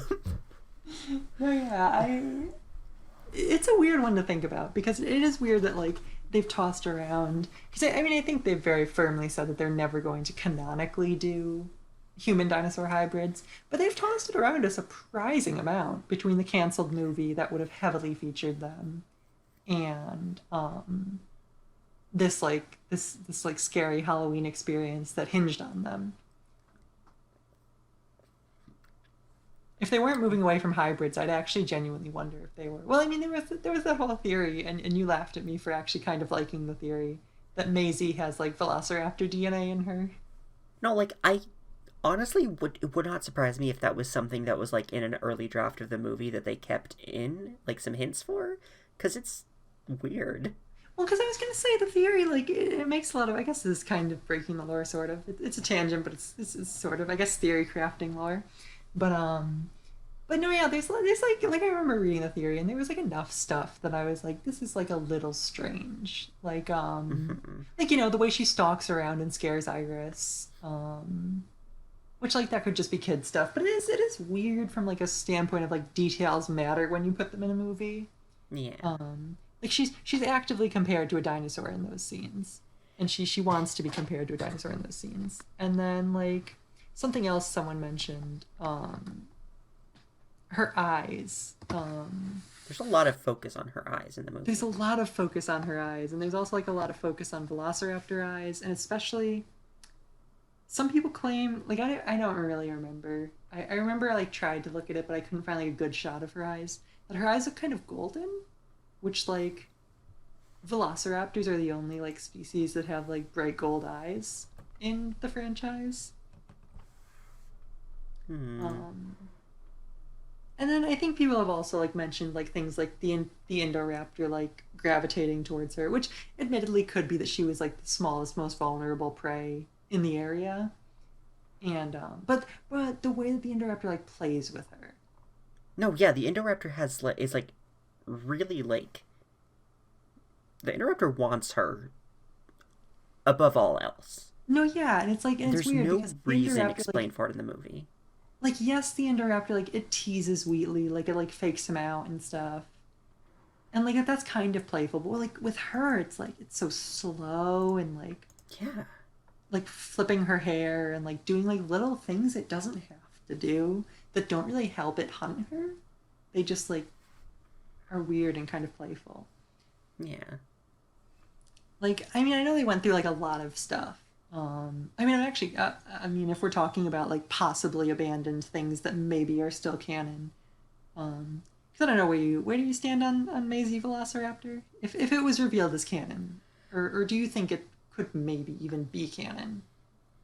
I think it, like, I don't expect it to be canon. I don't think they'll do that, but at the same time, it wouldn't super surprise me because there really are a lot of like hints that very well could be hinting toward it, but I just think it's very possible that it's something that was in an early draft of the movie. Makes sense to me. I mean, I'm willing to just believe it's canon just because even if they don't canonically confirm it, it doesn't change shit. So no, just makes it cooler. I think it's fun. But yeah, if we're talking about other drafts, so obviously like well, I mean, I guess it's not obvious if you don't follow the film as closely as I do. So the Indoraptor was supposed to have a twin. Yeah. And was supposed to have like a skull that it was playing with of like the reason why the light was out in its cage was the light went out, and when the person like went in to go fix it, it got killed. Mm-hmm. And that's why it had a skull. And that was actually supposed to be in the movie. It was supposed to like hint at the fact that it takes 3 Tranks to take the Indoraptor down, not 2. Mm. as Wheatley found out later on. um, so do you still think either of those are canon? Yes, no, maybe? I really like the idea of, like, especially, like, the second Indoraptor. And I think it's very possible that those are both still canon. I think I'd say, like, it killing the engineer because of, like, not enough tranks. I think that's absolutely canon. I think that makes a lot of sense. I mean, even to the point, they, like, filmed it. They, like, filmed the playing with the skull and things like that. So I'm willing to call that one canon. I like the idea of it having a twin in canon as well. I honestly kind of wish that had been worked in. I know it would have made things way too complicated to have a second Indoraptor in the climax, but I like, and it was supposed to be like white, like it was supposed to be like inverse color scheme. Like it would have been yang, cool. Like, but because also the Indoraptor is the only canonically male dinosaur, and the white one would have been female. Which, I mean, I think that's another, like, I remember when people were talking about How to Train Your Dragon 3, isn't that like another, like, salamander or something type trait? I don't know. I'm just saying, the salamander inspiration is there, okay? But, you know, I think I would have liked if it had a twin, and I think I'd like to still believe that maybe it did have a twin that it killed, or something happened to it. But yeah, that's really all I've got for the Indoraptor. I was just kind of rambling. So, I mean, also on the topic of hybrids, though. I mean, I know I just said that I finished up on the Indoraptor, but on the topic of hybrids, there's actually a lot more hybrids in the films than, like, get really focused on. Yeah. So even in The Office, I mean, this is just chalk this up to me being absolutely stupid. We see a lot of, like, non-dinosaur hybrids when Claire, Owen, and the kids are, like, looking around the lab. We see a, like, I thought it was, like, a monitor lizard, but the caption says caiman lizard, so I guess that's what it is. We see a lizard that's, like, covered in, like, blue feathers, which is not a typical lizard trait, if I do say so. Most lizards don't have feathers, yeah. We see an axolotl with, like, full fins. Like, it has, like, a big, like, sunfish type, like, back fin. Or not sunfish, angelfish. It has, like, a big, like, angelfish back fin. And it has, like, a sort of, like, Spinosaurus newt tail. Which actually, maybe it is injected with, like, some sort of Spinosaurus-y type thing now that I think about it, because the angelfish type fin is almost like a sail. We see a chameleon that honestly doesn't look any different from a normal chameleon to me, but it does use its hands. It like grabs a fly with its hands, which is never seen a chameleon do that before. Yeah, no, they use their tongue. and then a two-headed snake. Yeah. And I think it's implied that, well, I mean, for the axolotl and the lizard, it's rather blatant, but for the other ones, I think it's implied that, like, they're all supposed to be, like, things that Dr. Wu was playing around with when he was, like, trying to figure out the process of hybrids. Yeah. Like, these all look like experiments, yeah. So that's kind of cool and interesting. And then on top of that, there's also dinosaur hybrids that are in the series that we don't know as much about.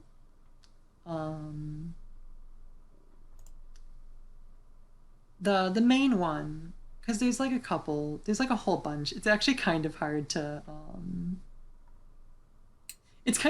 nail down, like, all of them, because if you just, like, go to the, like, hybrid tag on the Jurassic Park wiki, you get, like, a bunch from mobile games, and, like, because there's, like, a mobile game where you can just, like, mash together dinos and make your own hybrids. So it's the Pokemon Go clone, yeah. Yeah, so that's not really canonical, but in that office scene on Hammond's computer, it, like, cycles through, I think, 3 hybrids, and I don't remember offhand 2 of them, so you can just, I guess, figure it out. But the main one, the one that we really see and the one that really matters, is the Stegosaurus, which is a Stegosaurus. like you know, a stegosaur and a triceratops, and that was actually supposed to be in the movie. And it should have been, I think. You think so? Yeah. Well, apparently, I guess it was taken out because of Trevorrow's kid. I guess. Oh. Well, yeah, I guess there was supposed to be a scene where the Stegoceratops, which for people who aren't aware, it'll probably be in the thumbnail or something. But it's a Triceratops with Stegosaur like plates, and it has like big bull horns. I don't know what species that's coming from, but It's sick as hell is what it is. it has some bull horns. But so originally Owen and Claire were supposed to be just wandering the jungle, you know, as they're doing for most of that film. And they were supposed to find a Stegoceratops and be like, oh fuck, Dr. Wu was making more. He didn't just make the Indominus, he was making a lot. And admittedly, I do find it a little strange that Claire wouldn't have known about this. Right? Like, She should have. like she even knew about the Indominus. She didn't know what was in it, but she knew that it existed. And it seems weird that he would have been able to like create and release a dinosaur and just have it wandering the park for X number of amount of time without Claire, who is in charge of all the park operations, ever finding out about it. I think Dr. Wu needed more supervision. He really. I He don't was know off what doing contract they had with him that like even Maserati like couldn't find out what he was doing. He had too much power to do whatever he wanted, and it led to the downfall of the park. Yeah. And many deaths. Exactly. And that's the problem, really. Dr. Wu fucking sucks. But Yeah. but yeah, so admittedly from a canon perspective, I'm kind of glad it was cut, just because the more you think about it, the more it's like, how would she not have known about this? Right. Because the whole point of the scene was she was supposed to be like, oh shit, he's got more hybrids, which doesn't really work if she theoretically already would have known about it. Yeah, I guess when you put it like that, like, it wouldn't make sense in that context. I just think it looks really cool. Oh, it does look really cool. I like the design of it a lot. But also I guess the reason, like I said, it was taken out because of Trevorrow's kid, and I guess like the story goes, Trevorrow's kid had seen the scene or something, like maybe his dad told him about the scene, and he was like, well, Daddy, I don't think the I don't know why his kid's British, but he was like, well, Daddy, I don't think the Indominus Rex is as intimidating anymore because, well, not as special, because there's plenty of hybrids now, so it's not different. It's not special. And then he took it out because he was like, you know what? If my kid thinks that this means the Indominus isn't special, that probably means the Indominus is not special anymore if there's more hybrids. But like I said, it canonically still exists because there is you see it on the monitor of Dr. Wu's computer. Apparently, it is a mix of Stegosaur, Triceratops, snake, and beetle. Beetle? Beetle. You'd think some cow would be in there with those big ass horns, but I guess not. And then there's, like I said, there's two others. I don't actually, you know what? Give me 1 second, because maybe I can figure it out. Because telling you guys to research it yourself is a little bit rude. But yeah, so I'm looking up right now, and I'm having a lot of trouble finding the other hybrids that he canonically has. I don't know if you're having any more luck. I'm not sure if these were like in the movie, but in Jurassic World Evolution, the Zoo Tycoon game, there is the Secrets of Dr. Wu DLC, which features multiple hybrid dinosaurs you can now make. The Stegoceratops is one of them, and the other two they added are the Ankylodocus, which is an Ankylosaurus and a Diplodocus. It's basically just a spiky Diplodocus, and it looks pretty cool. It looks really cool, actually. You sent me a picture of it, and it actually it's a really sick looking dinosaur. Yeah, and the Spinoraptor, which is a raptor with a Spinosaurus sail. That's a really well. It has the crocodile-y type mouth. Yeah. It's a really cool looking raptor too. And actually, you know what? I think those are actually the ones from his computer. To be completely good. honest, because I remembered something about a Spino because I remember getting really excited because I get really excited whenever there's any hint that the Spinosaurus is not dead and gone. Um, because actually, fun fact segue that I don't know when else I'm going to cram into this episode. The Spinosaurus was actually illegal. It was, yeah. It was a illegal experiment. The reason it was so fucking aggressive was because it was like heavily genetically tampered with. And it was like a one-time failed experiment to make a Spinosaurus that was like very big and mean. And probably early research into weaponizing dinosaurs, if I'm being honest. Oh, yeah. 'Cause it was made before. So the timeline is Jurassic Park happens, and then I believe Jurassic World happens, and then the San Diego incident happens. Or not Jurassic World, sorry. The Lost World Jurassic. I hate the titles of this series. So the Lost World happens, and then the San Diego incident happens, and then the government's like, actually, there should be no dinosaurs. So they outlaw genetic engineering of dinosaurs. And in that time, InGen illegally continued to on Isla Sorna. And that's why we have new dinosaurs in Jurassic Park 3. So like the Spinosaur, the Ceratosaur, like things like that were illegally made in that time period. And then abandoned, and it's presumed they all died when the ecosystem collapsed. But then Masrani bought InGen and lobbied for dinosaurs to be legal again, and that succeeded, and that's how Jurassic World happened. Also, fun fact, it was actually announced through one of those, like, you know, those, like, what are they? They're not QR quests, are they AR quests? No, they're not AR quests either. You know that thing where you like have a puzzle, and when people solve it, you're like, oh, you got the first hint. ARG? ARG, yes! An ARG. Jurassic World was revealed to the public by an ARG. Oh, yeah, I heard about that, yeah. Yeah, like people received like some amber, and then they received some like tools, and then they received like a box and a compass. I don't remember the exact order. And then when they opened the box, this full hologram, which mind you, this was like 2002. What blew their 2002 minds? I mean, like a full hologram in a like tiny wooden box. So Masrani was just like he was killing it with the technology in 2002. And the hologram announced Jurassic World. I think it was like something like it's coming, and then like a date with like maybe like the dinosaur logo. It was very cool. It was in the very beginning of evolution of player. It was a fun little detail. But yeah, ARG. That's how Jurassic World was revealed.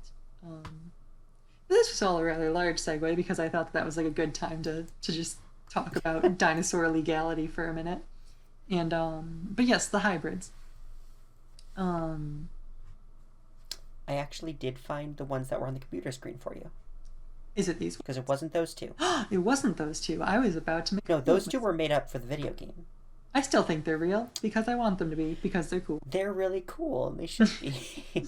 but hit me with the real ones. So, they don't have names. That's fair. One of them is the Unidentified Pachycephalosaur Hybrid, which is, as far as we know, made up of a Pachycephalosaurus, a cuttlefish, tree frog, and a number of unspecified organisms. What's it look like?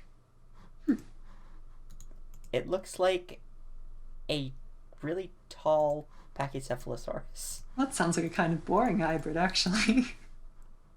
Yeah, it doesn't combine the most iconic traits of two dinosaurs. Yeah, I'm looking at it now. It's just like it's actually really weird looking. It's like a Pachycephalosaurus, but like kind of like person proportions, like a hunched over person. It's very weird. It's like an old person who has like a hunched over back, but like Pachycephalo. I don't like looking at it. Next. And the other one is the Untitled Dinosaur Hybrid, which is just a weird looking Therizinosaurus. Oh, this one's sick as hell. It's got like fins and shit. Yeah. That one is a Therizinosaur with unknown organisms. Well, because we've only seen like half of its screen. We haven't even seen the full body Yeah. of it. We've only seen like the front half because the scene cuts away as it's transitioning to that page. But it's really cool looking from what we can see. I mean, Therizinosaurus, like, in general, is really weird and cool looking. Because they have, like, these huge, like, Wolverine claws.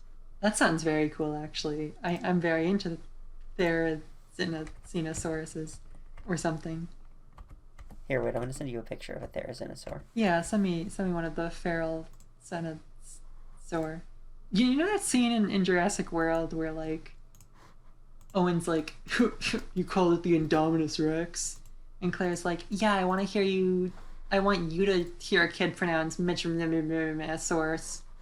And that's how I feel. Archaeornithomimus? That's how I feel this episode.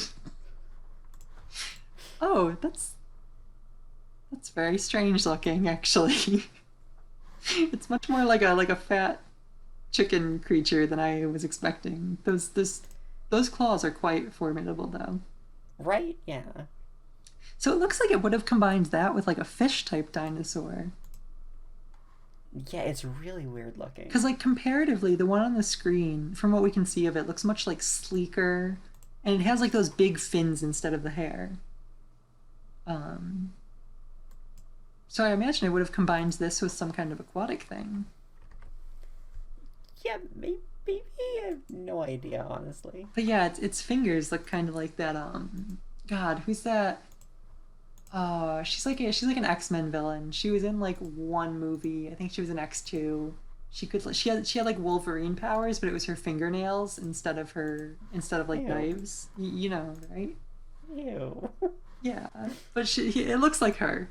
That's what I'm being reminded of. I'm being reminded of adamantium nails. She was kind of cool, I guess. She didn't get much characterization, but I liked her.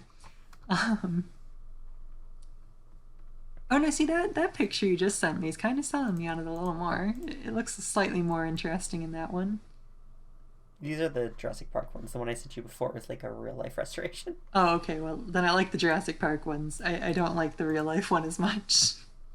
Really, you like the marketable monster design more than the real life freaky animal. Well, yeah, because the real life freaky animal looks kind of weird.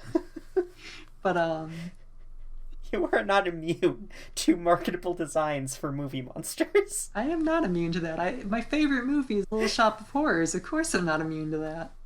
Right. But yeah, going back to content that our watchers can actually see. What am I saying? I'm a Godzilla fan. No, exactly. You like kaiju movies. It's all about marketable monsters. Speaking of aquatic dinosaurs. Yeah, sorry, aquatic dinosaurs.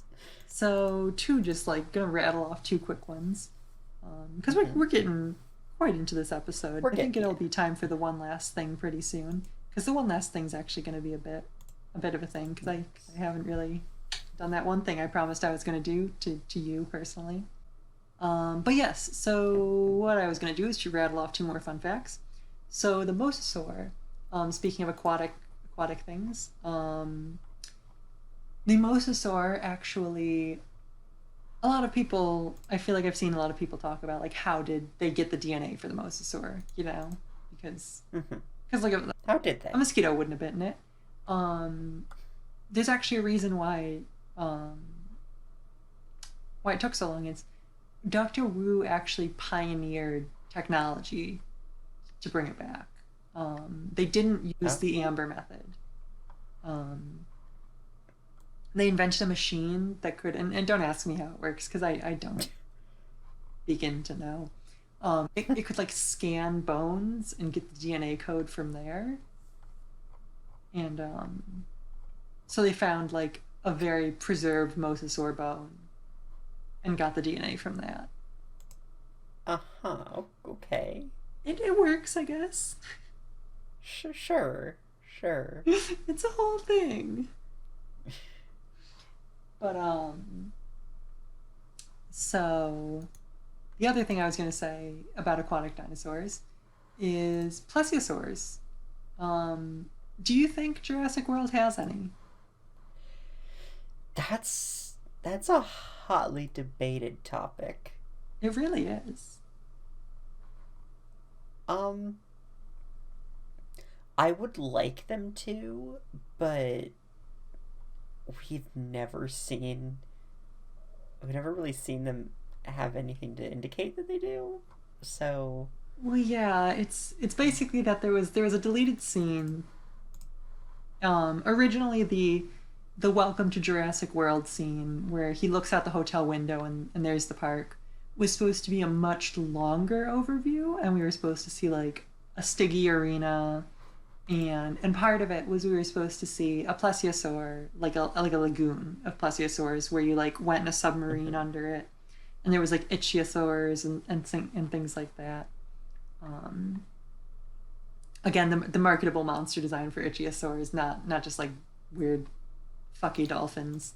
I don't really like real ichthyosaurs. I like the cool fake monster design ones. But that is my state fossil you're talking about. I know, but I wish your state fossil had like a cool sail fin and looked kind of like you know that one like Barracuda Pokemon. Yeah. Like it's like gray and it has like a red sail fin and it has like a weird mustache. Yeah, Barracuda. Yeah, Barracuda. They looked like a Barracuda, but like without the mustache in the concept art. Like there's concept art of that scene, and they would have looked cool. Love that. But yeah, so that was obviously deleted, and it was, I don't think it was even like filmed or anything. And but the visitor center, which has like the holo projector thingy, it has one for plesiosaur. Oh. Like no one actually clicks it, but anytime we see the command console like enough to see like what the options are, plesiosaur is on there. So maybe they do have them. It makes me curious. I mean, I'd love it if they showed up in Camp Cretaceous in like season 2 or something. That'd be pretty cool. Yeah, like I always like plesiosaurs a lot. Like, I would also really love if like a plesiosaur showed up in like Loch Ness in Dominion. Like obviously that wouldn't be like one that was like from Nublar, because there's no fucking way they got a plesiosaur, because we would have seen it. Like I'm willing to have them hand wave a couple dinosaurs, but not a plesiosaur that they clearly didn't have. But like, you know, genetic code is out there, so like they could have, like another company could make one, and I just love. I don't even care if it's like shoddily logistic. I don't really give a fuck if they don't really even give a reason. I just love a shot of a plesiosaur in Loch Ness. That'd be really cool. But before we get to the one last thing, I said we were gonna circle around to a raptor thing, and then I pushed that work on you. So do you want to circle around to it? Okay, so we all know and love the iconic Raptor Squad from Yes, the Blue, Jurassic Delta, World. Echo, and Charlie, the babies. But did you know there was a raptor before them? There was like another Ibris Project raptor. Yep. This one never got a name. This raptor is known as Subject V2. It's a very cute name. Really goes with the family. So she was one of the first raptors. I assume the second one, because she's V2, of the Ibris Project during its initiation phase, and she was kind of mean. Oh. So she was really aggressive and unpredictable, and so she was chalked up as a failure and euthanized. Well, that's rather harsh, isn't it? Well, yeah. I mean, I guess like it makes sense because they were only because they weren't even like on display for the park. So like Velociraptors weren't like an attraction. They were just there for like Owen to train them for military purposes, but like because he thought he was doing behavioral sciences.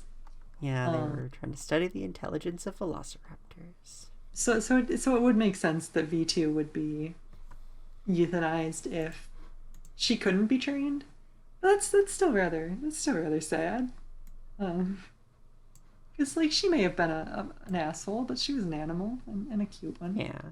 I think it's interesting. She looks more like a Jurassic Park 1 Velociraptor than any of the other ones do. Yeah. And it actually mentions now that I'm looking, every member of the Ibris project was designed slightly differently.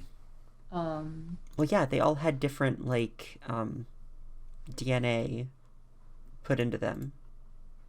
Yeah, that's what I'm seeing. Like one Blue of them had a had, black-throated monitor. Yeah, monitor lizard. A green iguana, some birds. Apparently Delta behaved more bird-like because of her bird DNA. That bird DNA. Oh, you make me more like a bird. But yeah, I think it can be assumed that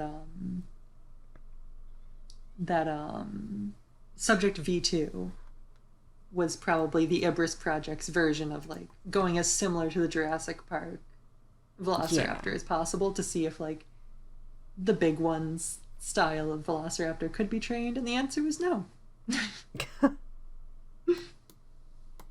But actually, it's funny you should mention dinosaur euthanizing. It's actually not funny. That's rather sad. But the last thing I want to touch on today is I want to just really rip into Jurassic Park the game, because it's like allegedly canon. But is it? Is it? It's supposed to, like, it's not like the Claire book where it's like actually like made to work with canon. It's supposed to be like canon adjacent, or like supposed to like theoretically fit in, but it really doesn't. So like, let me explain, I guess. Please explain. Yeah. And you can tell me if you think it's real or not. I don't think it's real. I haven't played Jurassic World, the game, but everything I've seen from it kind of seems like if it was ever canon, it sure as hell wasn't after Jurassic World happened. Yeah. So I mean this is like such a dumb thing to complain about. The first thing out of the gate is the protagonist doesn't look like the character he's based on. You play as Gary Harding, or Jerry, when it's Gerry. Is that Jerry or Gary? I honestly don't know. Well, either way, you play as Mr. Harding, and he's that fellow from the Triceratops, the sick Triceratops. Right, yeah, when the Triceratops, yeah, he's in that scene in the first movie, yeah. Yeah, he's like the park ranger, and he's got like a gray mustache and gray hair and shades, and he looks rather cool. So he's an older gentleman, yes? Yes, he's much older than as it would appear. And then he appears in this game, which is taking place like concurrently with the film and after the film. And you know, he's looking rather rather what? Rather young. Rather young? He doesn't have a mustache, and his hair is white. He doesn't brown. have a mustache? He doesn't know. And like I said, it's concurrently as well, so he couldn't have like shaved it off and then, or I guess he could have, maybe. Like I guess all this crisis is happening, and he's like, let me shave my mustache really quick and put in Just for Men, so my hair goes brown. But I suppose there's a possibility that he shaved his mustache and put in some hair dye or some Just for Men or something, and that just really turned his whole appearance around. But I doubt it. It doesn't look like him. It doesn't even look close. I don't think they even based it off his actor. He doesn't look like him at all. It's really not even close. Looks like him 30 years younger. No, exactly. Like, it looks like it's like Gary Harding Origins, you know, your favorite character from that movie. But So I'm gonna there's this part comes later in the game, but I'm gonna save the part that I think is the most damning until the very end. Um, so there's troodons in this game, or truodons, or I'm not sure how I think you're I think supposed to it's pronounce it. Trudon. I'm not sure. Troodons. Okay, so I was just completely wrong. I'm not sure though. I'm Troodons. So no they're expert. these little fucky little things. They're like sort of little raptors, I guess. They got kind of big eyes. Um, well, first of all, we've seen them in Jurassic World Evolution, which I consider Evolution to be relatively canon for dinosaur designs. I don't know if you agree with me or not. I do, and I want to say I was wrong. It is Troodon. Oh, it is Troodon. Okay, but but because I don't know, like the game, like like I mean, I don't think they built an island. I don't think they built a park on every island in the deaths. I think that makes no sense whatsoever. But like they did bring back every single voice actor, with the exception of Owen Grady. It's funny because they got Bryce Dallas Howard. They got oh my god, who plays Henry Wu? BD Wong. BD Wong. Yeah. They got They got Jeff Goldblum. They got Sam yeah, Neill. They got everybody back. yeah. Except They for got Chris Pratt. every single actor except for Chris Pratt recorded brand new lines for this video game. They couldn't even get a good sound alike for it. He's not even a good sound. Like, if you play it, he just sounds horrible. Like, it doesn't even sound remotely like him. I wouldn't have even included him in the game at that point. Yeah, no, you But get really into the game because like you're like, oh, it's all the original cast, and then then you see Chris Pratt, and that is not Chris Pratt's voice.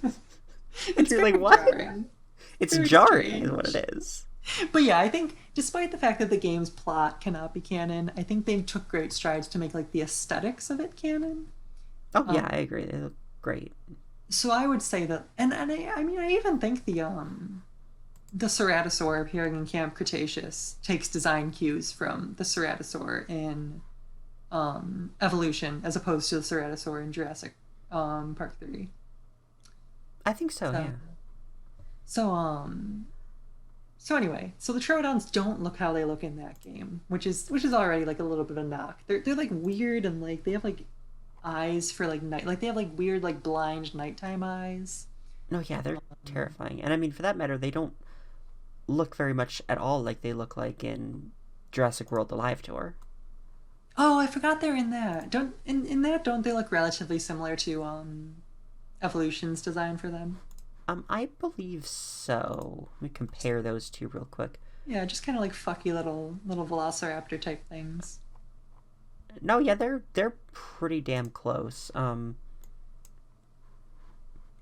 they have the same basic shape. Like the one in the live tour has like stripes, but that's about it. So yeah, again, they're like very similar now, but not similar to that game.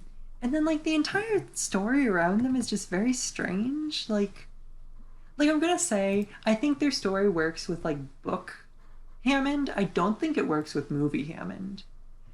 Because the way the story goes is like Hammond brought them back, and then they were like aggressive little serial killers, and like just absolutely bad to the bone. Like if you thought raptors were bad, you haven't met Troodons. So he ordered the entire species just extinctioned, just absolutely just wipe them all out, kill them all. And you know, like that doesn't really feel like the Hammond I know. It doesn't. No. Like he just, because he's there for the birth of every dinosaur, and he's just so genuinely excited by the dinosaurs. Like he's so like, oh, I love my little park, and I love my baby dinosaurs, and like and then in like the second movie he's like, oh, I don't want them to continue to be exploited, and I don't want them to be killed. I want to make a sanctuary where they can all live safely and no humans and stuff.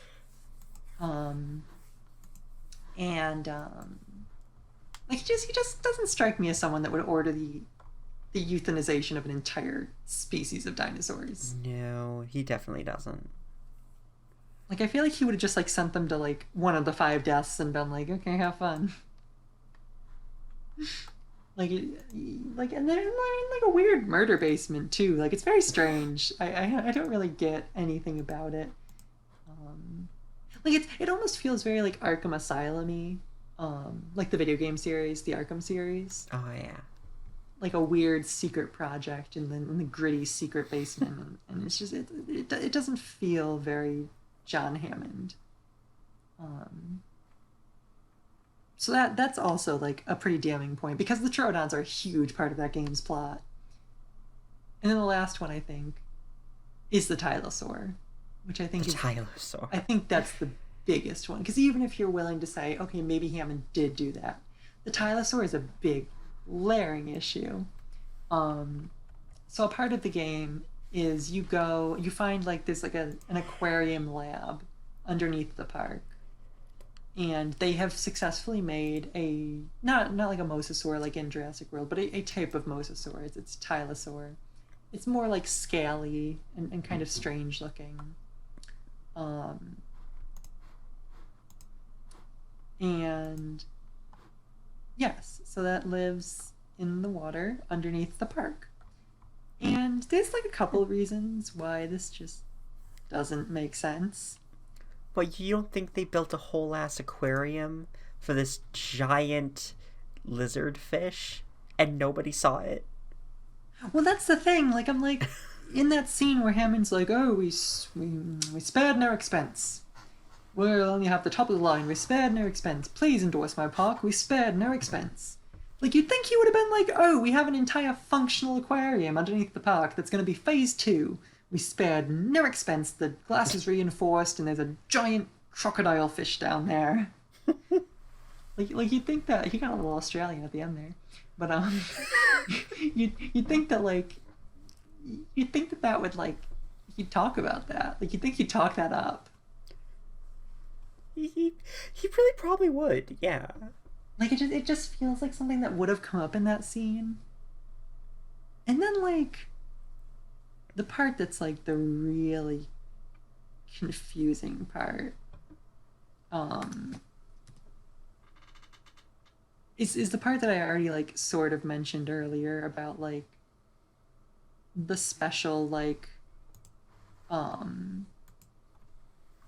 the special way that InGen brought back the Mosasaur. Yeah. So when does Jurassic Park take place? 1993. 1993. InGen didn't create the ion analyzer until 2000. So the ion analyzer, I didn't mention the name of it, but the ion analyzer is how they get the DNA of the Mosasaur. And in the email that talks about it, because we know, because there's like a quote unquote leaked email from Dr. Wu talking about it. But in the email he says he thinks it is the only way to get aquatic DNA, which very clearly basically means he's never, like, none of them have ever made an aquatic dinosaur before. Of course, yeah. So that means obviously the Tylosaurus never really happened. So that means, yeah, there's absolutely no way in hell that they had a Tylosaur in 1993 underneath the park, fully alive and kicking. Unless they just, like, completely invented one, which seems highly unlikely, if we're being honest. Yeah. So that honestly is what I think is, like, the real nail in the coffin for this game. What do you think? You think this game's real? No. No. Like, I mean, again, I think maybe it could have been when it was first made, but with all the stuff we've gotten since then, that is obviously a higher tier of canon than it ever was, no. Yeah, no, I'd absolutely agree with that. Like, I think that, like, if Jurassic World had never come out, it could be a very feasible, like, real game. But I think because the Jurassic World movies came out, there's just no way that, like, they had a Mosasaur at Jurassic Park. And also, like, of course, you have to wonder, like, what the fuck happened to it. Like, because it gets out in the game.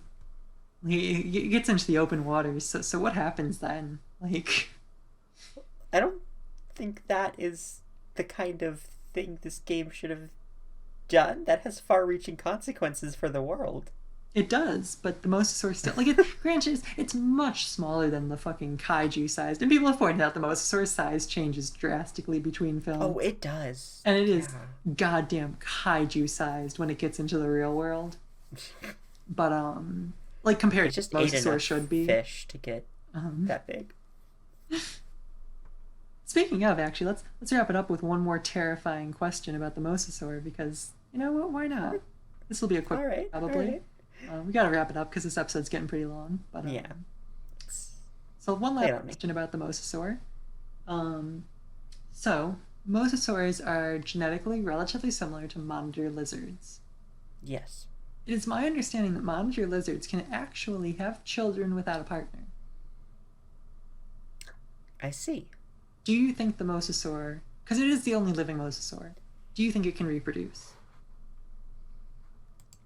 I think theoretically, sure. If that's the route that they want to go with the story, it would make perfect sense.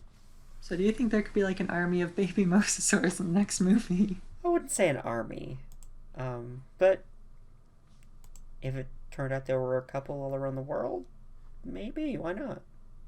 That'd be terrifying, actually. Mosasaurs are terrifying. That's it. That's the ending note of this episode. I'm so fucking scared of sea monsters, and I'm so fucking scared of mosasaurs. I'm so sorry. Let's wrap this one up. Yeah, so that's gonna do it for us. Thank you for listening. Yeah. I hope you enjoyed. Hope you enjoyed this episode. It's kind of a last-minute decision to make it Jurassic Park, and we didn't think it'd work out, but it did.